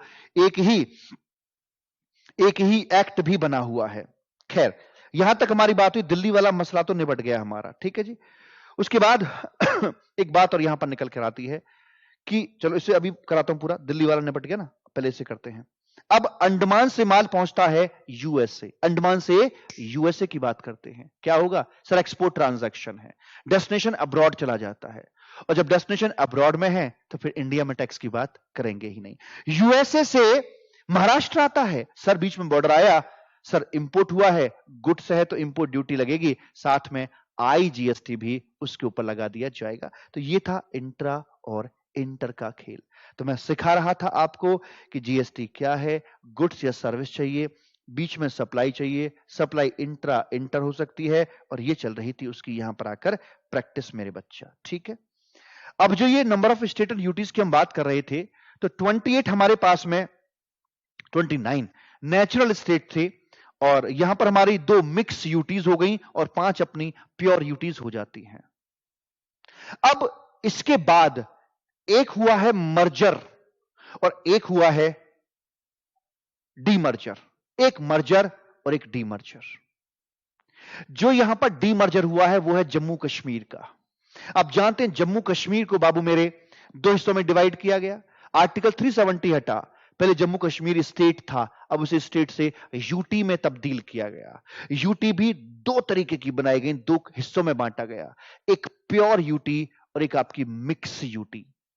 प्योर यूटी में लद्दाख गया और rest of the Jammu and Kashmir आपकी मिक्स यूटी में आ गया। तो फर्क कुछ ऐसे दिखा। जब डीमर्जर हुआ तो एक यहां से स्टेट कम हो गया -1, और यहां पर एक मिक्स यूटी बढ़ गई जम्मू कश्मीर के नाम से, और इधर एक प्योर यूटी ये बढ़ गई ऐसे करके मेरे बच्चा लद्दाख के नाम से, और एक स्टेट कम हो गया। स्टेट रह गए हैं अब 28, ध्यान दीजिएगा, जो कि यहां पर इस तरह से आ जाएंगे। और क्या हुआ, एक हुआ है मर्जर। मैं आपको दिखाना चाहता हूं, यहां आइए जरा, फोटोज में देखते हैं आके, मेरे पास कुछ फोटोज हैं।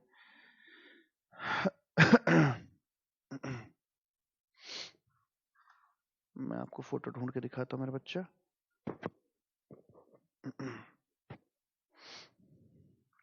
ये रहे,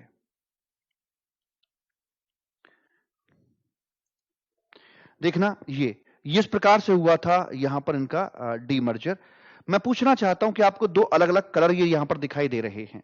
पहले ये एक ही था पूरा जम्मू कश्मीर, और लद्दाख वाले एरिया से अगर जम्मू कश्मीर वाले यानी कि ब्लू वाले एरिया से येलो वाले एरिया में या वाइस वर्सा कुछ मूवमेंट होता था तो पहले इंट्रा स्टेट बनता था, उस पर बात होती थी सीजीएसटी की और जम्मू कश्मीर जीएसटी की।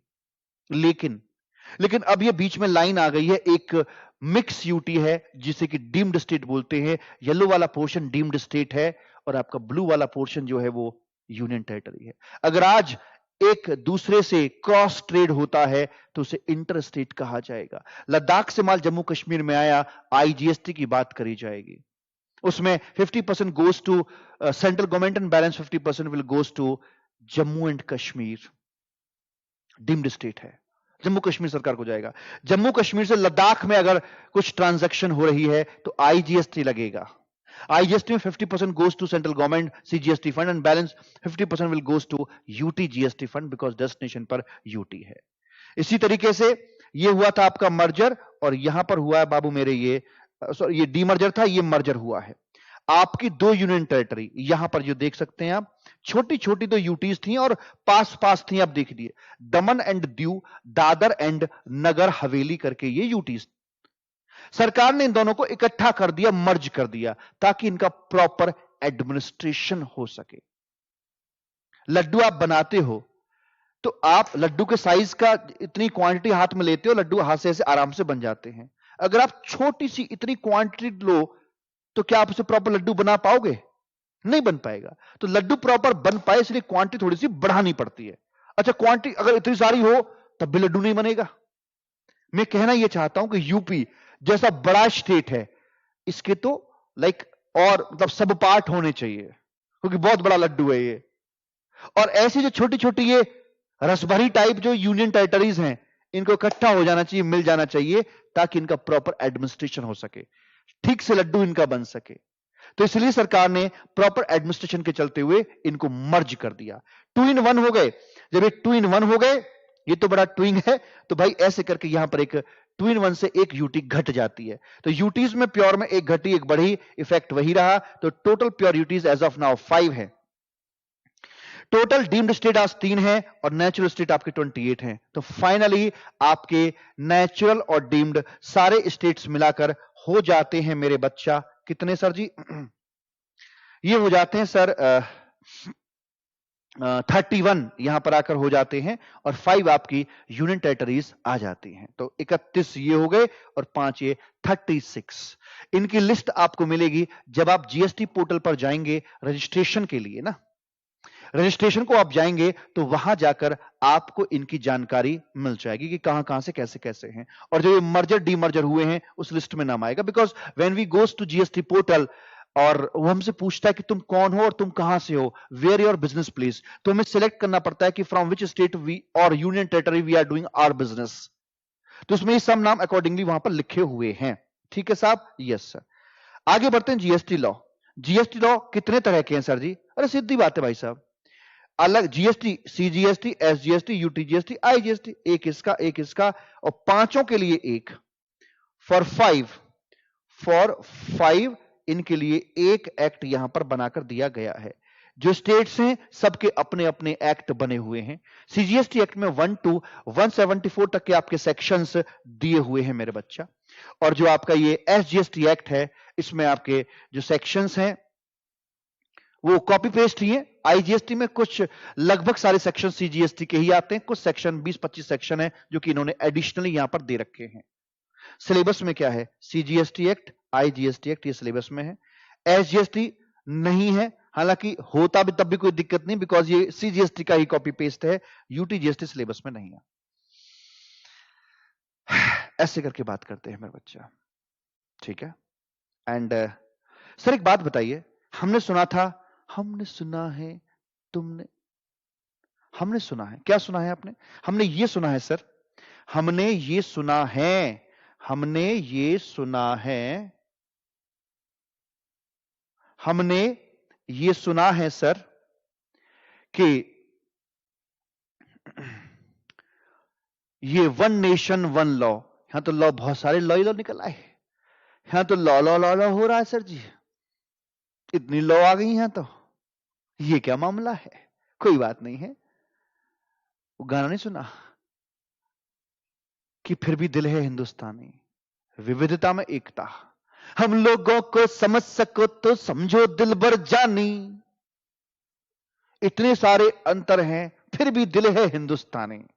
भले ही ये अलग अलग एक्ट बने हुए हैं, लेकिन सबके बीच का जो कंपोनेंट है ना भाई मेरे, वो एक ही जैसा है। सबका मालिक एक है, जय साई राम। ये क्या है? ये आपका कॉम्पनसेशन सेस करके यहां आता है मेरे बच्चा। अब ये क्या है? ऐसा था कि जब आपका जीएसटी बनने के लिए गया ना, जीएसटी बनने के लिए जब गया, तो इसमें क्या हुआ कि सरकार ने, इधर सेंट्रल गवर्नमेंट, उधर स्टेट गवर्नमेंट, ये सब बैठे हुए थे। तो सेंट्रल गवर्नमेंट ने कहा कि ठीक है भाई, हम अपने तरफ से कुछ एक टैक्सेस को यहां पर छोड़ देते हैं। ठीक है, हम अपने, सेंट्रल गवर्नमेंट ने कहा कि ये लीजिए, इस हवन कुंड के अंदर, इस मिक्सचर के अंदर हम यहां पर अपना सेंट्रल एक्साइज ड्यूटी छोड़ देते हैं, हम अपना यहां पर सर्विस टैक्स भी छोड़ देते हैं। अब एक बात बताइए भाई साहब, बाबूजी, स्टेट्स तुम क्या छोड़ोगे? स्टेट कहता है हम वैट छोड़ देते हैं, स्टेट कहता है मैं सीएसटी छोड़ देता हूं। इस तरह से दोनों ने अपने अपने जो एक्सक्लूसिव रेवेन्यूज वाले जो थे वो यहां पर आकर छोड़ दिए गए। जब मेरे बच्चा इनको छोड़ दिया जाता है तो क्या, जब इनको यहां पर आकर छोड़ दिया गया, जब इनको यहां पर आकर छोड़ दिया गया, तो फिर इसमें थोड़ा पानी डाला गया। मैं करता हूं कुछ, इसमें थोड़ा सा पानी डाला गया और डाल के इसको मिक्सी में घुमाया गया बढ़िया तरीके से, और बढ़िया वाला पेस्ट यहां पर बनाया गया। जब तक घुमाते रहे, चढ़ाते रहे, चढ़ाते रहे, जब तक एक शानदार पेस्ट इसमें बनके तैयार नहीं हो गया। जब पेस्ट बनके तैयार हुआ, इसमें से एक चम्मच भरी जाती है। अब चम्मच में जो निकल के आया मसाला, वो कौन सा टैक्स है? सेंट्रल वाला, स्टेट वाला, या मिक्स मसाला? मिक्स मसाला। उस पेस्ट पर किसका राइट है? उस पेस्ट पर राइट है, उस पेस्ट पर राइट है मालिक सेंट्रल गवर्नमेंट का भी और स्टेट गवर्नमेंट का भी। 50-50, आधा सेंट्रल गवर्नमेंट, आधा state government. Beware, local authority इस मीटिंग में शामिल नहीं थी। लोकल अथॉरिटी ने एक भी अपना टैक्स इस हवन कुंड में नहीं डाला था, इसलिए लोकल अथॉरिटीज को जीएसटी में से एक पाई भी नहीं दी जाएगी, कुछ भी नहीं मिलेगा। न लेना एक, न देना दो। जीएसटी की दुनिया में उसको अलग रहने देना। वो ये मैटर जो था, ये खेल जो था, ये स्टेट और सेंट्रल गवर्नमेंट के बीच का था।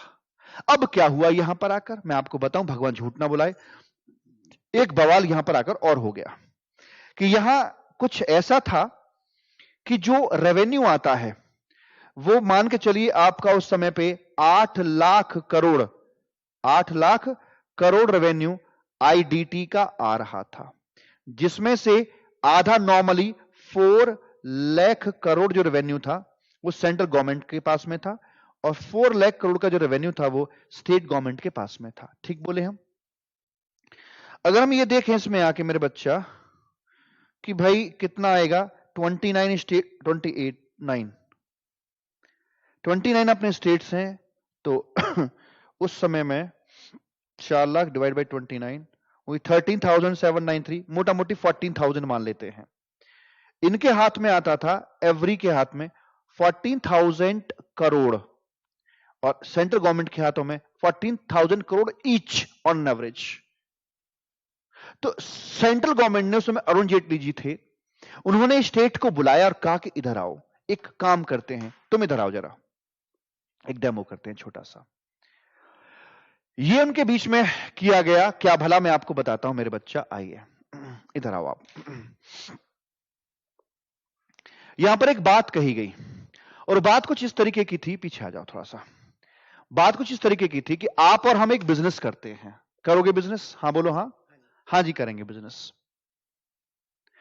बिजनेस के अभी आप जॉब करते हैं, हाँ, सैलरी कितनी है? मान लेते हैं 14,000 की सैलरी, और मेरी कमाई है 4 लाख में, सेंट्रल गवर्नमेंट मेरी 4 लाख कमाई है महीने की, मान लो मेरी 4 लाख महीने कमाता हूं, आप 14,000 महीने कमाते हैं। आप और हम मिलकर एक बिजनेस करेंगे, आप अपना 14,000 की सैलरी को भूल जाओ, मैं मेरा भूल जाता हूं, बिजनेस करेंगे।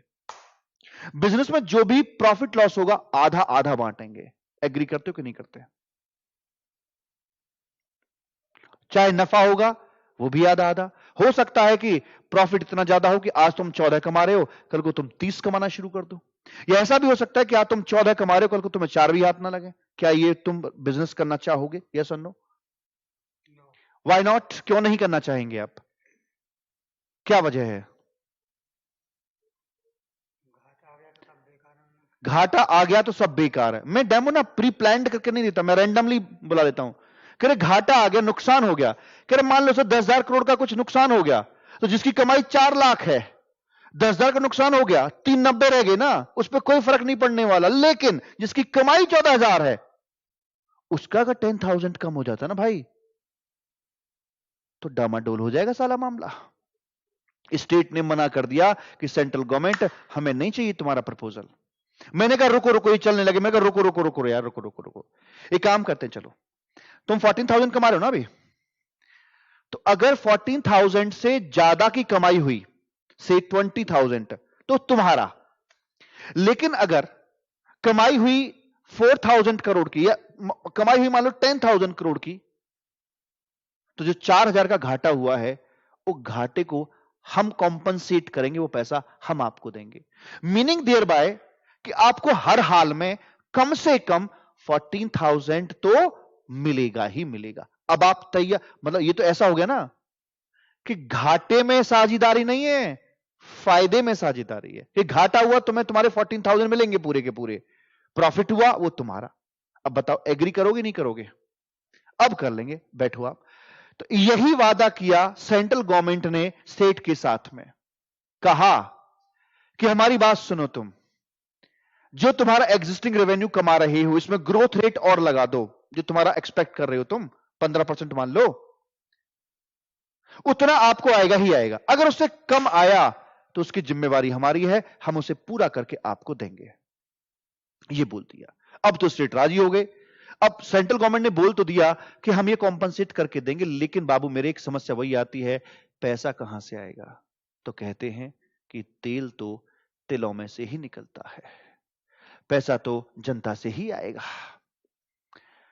तो ये कॉम्पनसेट करने के लिए सरकार ने एक नया सेस इंट्रोड्यूस कर दिया, और उसको नाम दिया गया जीएसटी कॉम्पनसेशन सेस। और ये लगाया गया कुछ एक टोबैको प्रोडक्ट के ऊपर, कार के ऊपर, और इस प्रकार की अन्य चीजों पे लगाया। एक बच्चा अभी फेस टू फेस क्लास में मेरे पास में आया, इंटर का था, बोला कि मेरे चाचा जी का बिजनेस है, और वो कहते हैं कि टोबैको पर हमें 188% का टैक्स भरना होता है। सर ये क्या बात सही है? मैंने कहा मेरे बच्चा बात सुन, देख जीएसटी का मैक्सिमम रेट तो मात्र 28% है, 28, इससे ऊपर जीएसटी है ही नहीं। वो जो 188 बता रहे हैं ना, वो कैसे पहुंच गया पता है? With the help of compensation cess. और मजे की बात बताऊं, आप कॉम्पनसेशन सेस को नॉर्मली कैलकुलेट करते हैं, सेस जैसे एजुकेशन सेस टैक्स अमाउंट के ऊपर कंप्यूट किया जाता है, लेकिन ये जो कॉम्पनसेशन सेस है ना, ये उसी वैल्यू पर कंप्यूट किया जाएगा जिस वैल्यू पर जीएसटी कंप्यूट किया जाता है। अगर मान लीजिए यहां पर वैल्यू 1 लाख रुपए की अगर आ रही है, 1 लाख की अगर वैल्यू आ रही है ना भाई मेरे, तो यहां पर आकर हम बोलेंगे भाई साहब भगवान झूठ ना बुलाए, जीएसटी अगर मेरा 28% का है तो ये 28,000 यहां पर ये आ जाएगा, 1,28,000 मेरा ये हो गया।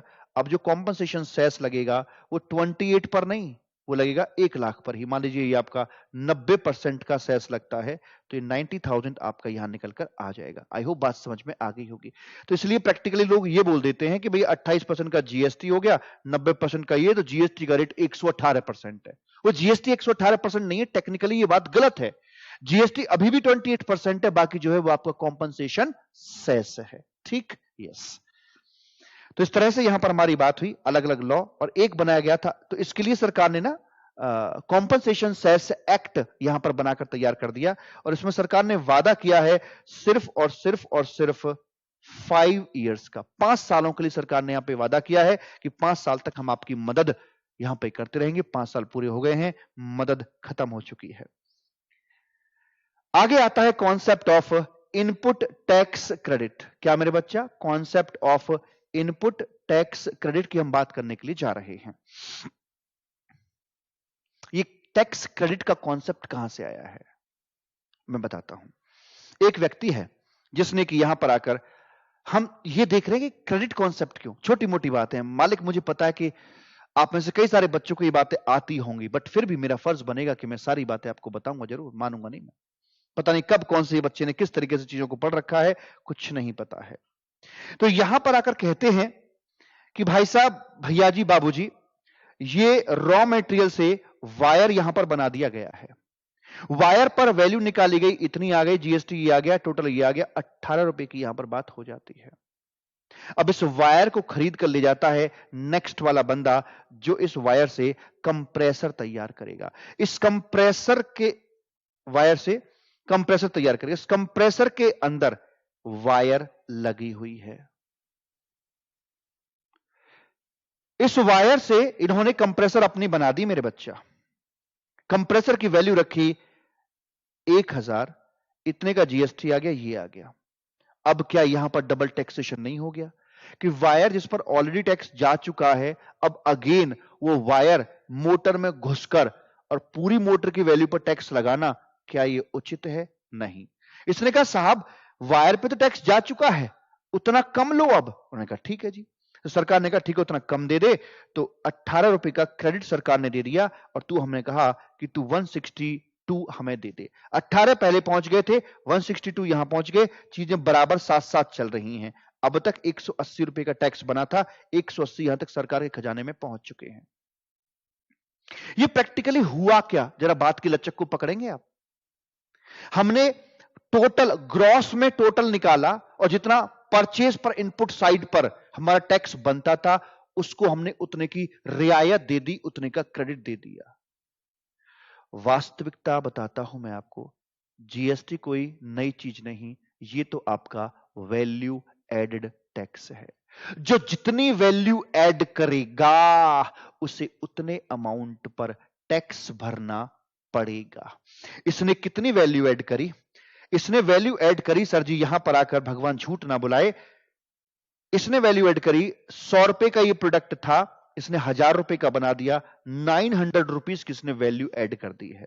इस 900 की वैल्यू ऐड के ऊपर ही तो इसे जीएसटी भरना है, क्योंकि जो करेगा सो भरेगा। जो करेगा, मैंने वैल्यू ऐड करी 900 की, मैं लायबल हूं 900 के लिए भाई साहब। तो निकाल के देखो, 900 का 18% अगर निकालते हैं तो 162 ही आपका निकल कर यहां आएगा, वही मैं भर रहा हूं। तो सर अगर ऐसा है तो फिर तो सीधा वैल्यू एडिशन निकालो, बिना बात के झगड़े क्यों पाल रखे हैं कि पहले ग्रॉस में आउटपुट निकालो फिर इनपुट साइड से निकालो, क्यों बिना बात का लफड़ा डाल रखा है? ये गलत है ये तो मेरे बच्चे, बात बिल्कुल ठीक है आपकी। नेट अप्रोच से हम जीएसटी निकाल सकते हैं, लेकिन अगर इंडिया सिंगापुर होता तो ये कर पाते। मतलब ये सिंगापुर में जीएसटी का एक सिंगल रेट है 7%। हमारे यहां पर जीएसटी के इनपुट आउटपुट के रेट अगर सेम होते तो फिर एक फॉर्मूला काम करता, लेकिन यहां पर इनपुट आउटपुट के रेट डिफरेंट हो सकते हैं। मान लीजिए अगर यहां पर जीएसटी का रेट 18% की बजाय 5% होता तो क्या होता? तो प्रैक्टिकली पोजीशन ये बनती कि 180 का ये ग्रॉस हो गया, 180 माइनस ये 175 आंसर आना चाहिए। यहां पर आपका नेट मेथड नहीं काम करेगा, क्योंकि वैल्यूएडिशन तो स्टिल 900 का है, तो तुम इस पे रेट कौन सा लगाओगे? 5 या 18? 18 लगाओगे तब भी आंसर आएगा, जबकि मुझे चाहिए ये वाला आंसर। तो जस्ट बिकॉज ऑफ कि रेट सेम नहीं है इनपुट आउटपुट साइड के, तो इसलिए हमें ग्रॉस मेथड ही अपनाना पड़ता है। पहले पूरे पर निकालते हैं, फिर जितना टैक्स भरा है उतना कम कर देते हैं, तो अल्टीमेट चीज वही निकल के आ रही है, टैक्स ऑन वैल्यू एडिशन निकल कर आ रहा है। ठीक, अच्छा जी, आगे इसने इस कंप्रेसर को यूज करते हुए कार का एसी बना दिया। कार एसी की पूरी वैल्यू ये निकल के आई, जिसमें कंप्रेसर भी था। जीएसटी इतना बना। अब ये बोला भाई साहब कंप्रेसर पे तो जीएसटी जा चुका है, करे इतना कम पे कर दे। 1620 इसने पे कर दिया, 1620 ये रहा, और 180 यहां तक था, 1800 हो चुके, 1800 बिल में दिख रहा है, चीजें बराबर चल रही हैं। फिर ये मारुति सुजुकी ने जो एसी था इसे फिट कर दिया कार में ले जाकर। कार की वैल्यू आ गई 5 लाख रुपए की, जीएसटी आ गया 90,000 रुपए का उसके ऊपर। अब 90,000 रुपए का आउटपुट आया, लेकिन इस 5 लाख की वैल्यू के अंदर एसी की वैल्यू भी शामिल है, तो कहा कि ठीक है यार उतना कम पे कर दो। उस पर पे कर रखा था हमने 1800 रुपए, उतना कम कर दिया, अब यहां पे करना पड़ेगा। तो अगर सारे को देखोगे कि गवर्नमेंट के पास कितना पहुंचा, तो टोटल आएगा 90,000, और ये 90,000 का लोड किसके ऊपर पड़ा? ये पड़ा एंड यूजर के पास, क्योंकि कार चलाने वाला बेच नहीं रहा, उसे यूज कर रहा है, कंज्यूम कर रहा है। इसीलिए कहते हैं कि यहां पर बर्डन शिफ्ट किया जाता है। ये जो बीच में मैन्युफैक्चरर थे, ये पास ऑन कर रहे थे, जैसे म्यूजिकल चेयर वाला गेम होता है ना, कि जो पिलो है एक दूसरे को पास करते हैं, और एट द एंड जब वो गाना बजना बंद हो जाता है, तो जिसके पास पिलो रह जाता है वो फंस जाता है। ऐसे ही जब ये चाल रुक जाएगी, जो इसका एंड यूजर होगा, उस व्यक्ति के ऊपर अल्टीमेट पूरा का पूरा लोड आ जाएगा। तो ये यहां पर एंड यूजर के ऊपर 90,000 का लोड आ गया है। तो बाकी लेवी इनके ऊपर हुआ था, और लोड पड़ता है, बेयर करना पड़ता है एंड यूजर को। तो यही है आपका इनडायरेक्ट टैक्स। प्रेम से बोलेंगे राधे राधे। राधे, बात अच्छे से समझ में आ रही है या नहीं, आप मुझे बताइएगा जरूर। 9810012161 ये हमारा मोबाइल नंबर है, आप इस पर जरूर मुझे बता रहे हैं। आगे एक और बात निकल के आती है कि ये ठीक है, अब ये बताओ कि हमारा ये जो क्रेडिट होता है, इसको यूटिलाइज हम कैसे करते हैं? यूटिलाइज करने का तरीका क्या है उसके लिए, वो बताइए जरा आप हमें। तो यहां कहने वालों ने कहा और बताया कि सुनो सुनो, अगर ये आपका यहां पर बनता है 1 लाख रुपए का, आईजीएसटी बनता है 18,000 रुपीज का। ठीक सर, आउटवर्ड सप्लाई आपकी इस तरह से यहां निकल कर आ रही है। तो अभी आपको सिंपली देखने में क्या लग रहा है? सर आउटवर्ड साइड में 27,000 हमारा आ रहा है, 27,000 सर हमारा यहां निकल के आ रहा है। तो 27,000 में से 18,000 का ये माइनस कर देंगे, सेट ऑफ कर देंगे। इसे बोलते हैं आईटीसी को यूज करना, यूज करना। और जब यहां पे हम लेते हैं, इसे बोलते हैं आईटीसी को बुक करना, आईटीसी को परचेज कर, आईटीसी को अवेल करना, इस प्रक्रिया को बोलते हैं। आईटीसी मेरी एसेट होता है, आईटीसी मेरी एसेट होता है। एंट्री क्या पास करते हैं sir? Purchase account debit, ITC debit to bank हो जाएगा।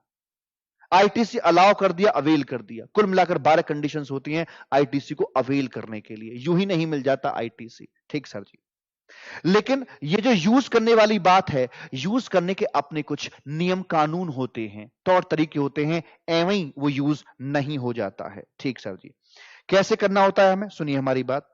ये है CIS, CIS, ठीक है। सी मतलब CGST, IGST एंड SGST।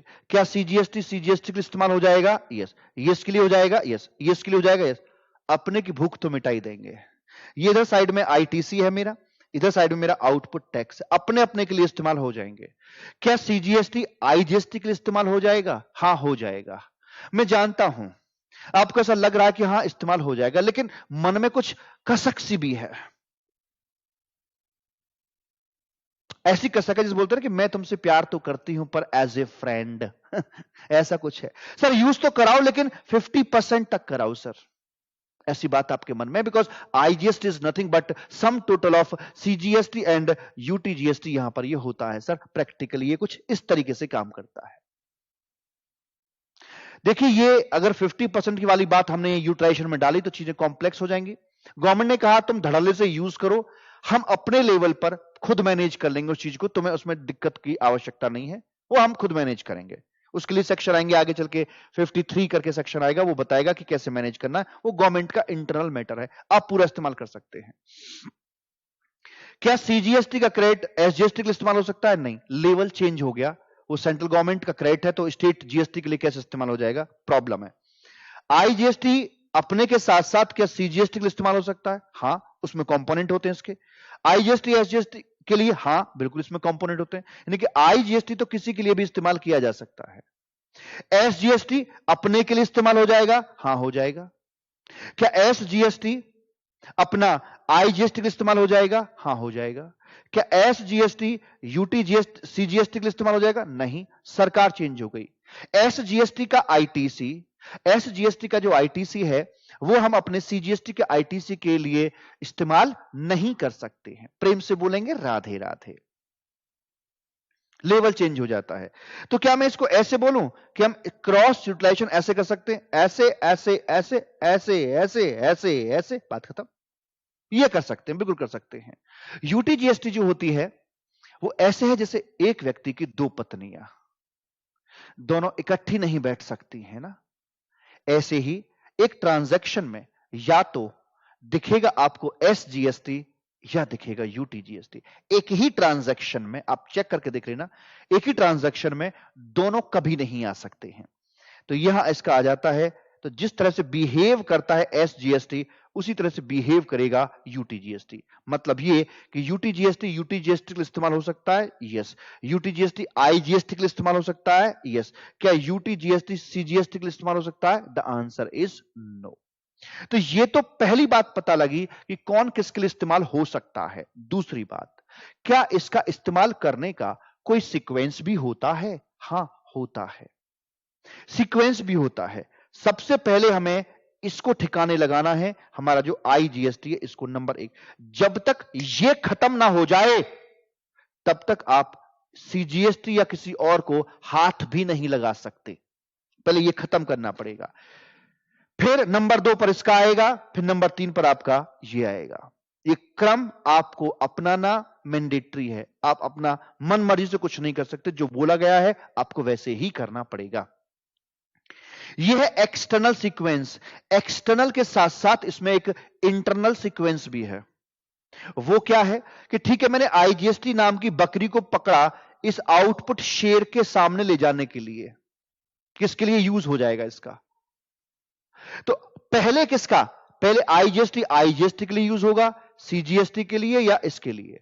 तो पहले अपने की पूर्ति करी जाएगी, कुछ बचेगा तो पड़ोसी के लिए देखेंगे। क्यों जी, क्या कहते हो? हाँ सर ठीक है। तो यहां पर आकर पहले इसके लिए इस्तेमाल किया गया, जो बचा अब वो सीजीएसटी या एसजीएसटी दोनों बराबर के हकदार हैं। तो पुराने समय में तो था कि सीजीएसटी के लिए, लेकिन लेटर और अमेंडमेंट आई और कहा गया कि भाई सीजीएसटी एसजीएसटी आपकी मर्जी है, जिस रेशो में चाहो जिस सीक्वेंस में चाहो आप यूज कर सकते हो। तो दोनों का नंबर आता है बी, जो मर्जी कर लो, बी नंबर इसका ऐसे निकल के आता है। जब ये क्रेडिट खत्म हो जाएगा तो फिर आपका अगला निकल कर आएगा। ये दरवाजा है, यहां पे बंद करो सर। तो यहां पर ये आपका अगला निकल के आएगा, और जो अगला है सर वो क्या है? जो अगला है वो क्या है सर? सर जी जो सीजीएसटी का क्रेडिट यहां पर बात करके चलते हैं हम, और जो मेरा ये सीजीएसटी का जो क्रेडिट होगा ना मेरा बच्चा, इसको किसके अगेंस्ट पहले इस्तेमाल करेंगे? सर सीजीएसटी का credit first of all CGST के लिए इस्तेमाल किया जाएगा, और कुछ बचा तो फिर उसे हम यूज कर लेंगे अपने आईजीएसटी के लिए। ऐसे एसजीएसटी पहले अपने के लिए बचेगा तो पड़ोसी के लिए, ऐसे यूटीजीएसटी पहले अपने लिए बचेगा तो पड़ोसी के लिए। समझ में आ गई बात? You will have to follow the whole sequence. अगर आप फॉलो नहीं करोगे तो आपको कहा जाएगा कि आप गलत दिशा में काम कर रहे हैं। ये मैंने यहां पर सारा लिखा है कि रैंक 1 2 3 IGST CGST, ये पहले इसके लिए फिर इसके लिए, पहले इसके लिए फिर इसके लिए, वो सारी बात यहां पे लिखी हुई है। एक क्वेश्चन करके देखते हैं, चेक करें। यस, ये है IGST CGST के लायबिलिटीज हैं और इधर आपका ITC है। प्राइमा फेसी मुझे देखने में क्या लग रहा है कि आउटपुट लायबिलिटी 62 की और ये 60 का है, तो कैसे इस्तेमाल कर पाएंगे? तो सबसे पहले हमने IGST के क्रेडिट को पकड़ा एक्सटर्नल सीक्वेंस को ध्यान में रखते हुए, और इसको लेकर गए हम किसके पास में? पहले अपने की पूर्ति कराएंगे। तो यहां ये 15,000 की लायबिलिटी थी, 15,000 तक यहां पर इस्तेमाल कर लिया। अब मेरे पास में बचता है यहां पर 5,000 रुपीज का IGST क्रेडिट। इस 5,000 के IGST क्रेडिट को हम इन दोनों के बीच में किसी भी रेशो में, किसी भी तरीके से जो मुझे ठीक लगे मैं कर सकता हूं। पूरा 5,000 इसे दीजिए, पूरा 5,000 इसे दीजिए, या इसको 2,500 दीजिए, या 1,000 इसको दो, 4 इसको दो, या 3 इसको दो, 2 इसको, जो मर्जी आपकी, whatever you want to do, full freedom आपको यहां पर दी गई है। समझ में आ गई बात? Yes sir. अब मैंने क्या किया कि 2,000 यहां लगा दी, 3 यहां लगा दिए। अब बचा क्या? ये तो निल हो गया अपना, इसमें 10,000 बचा, इसमें आपका 32,000 बच जाता है। अब अगला नंबर आएगा सीक्वेंस के मुताबिक CGST का, जो अपने के लिए सबसे पहले इस्तेमाल किया जाएगा। अपने के लिए इस्तेमाल कर दिया, ये निल हो गया, लुल हो गया जी ये। और उसके बाद में फिर SGST का नंबर आएगा, और ये यहां पर 30,000 का निकल के आएगा, एंड 30,000 का था और अपने के लिए इस्तेमाल कर दिया, और इस प्रकार से यहां निकल कर आ जाता है। एक छोटा सा क्वेश्चन और करवाने का मन है, कराऊं? हाँ कराइए।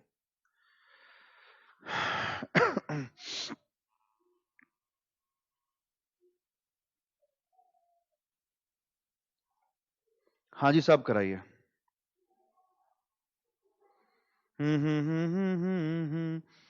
हो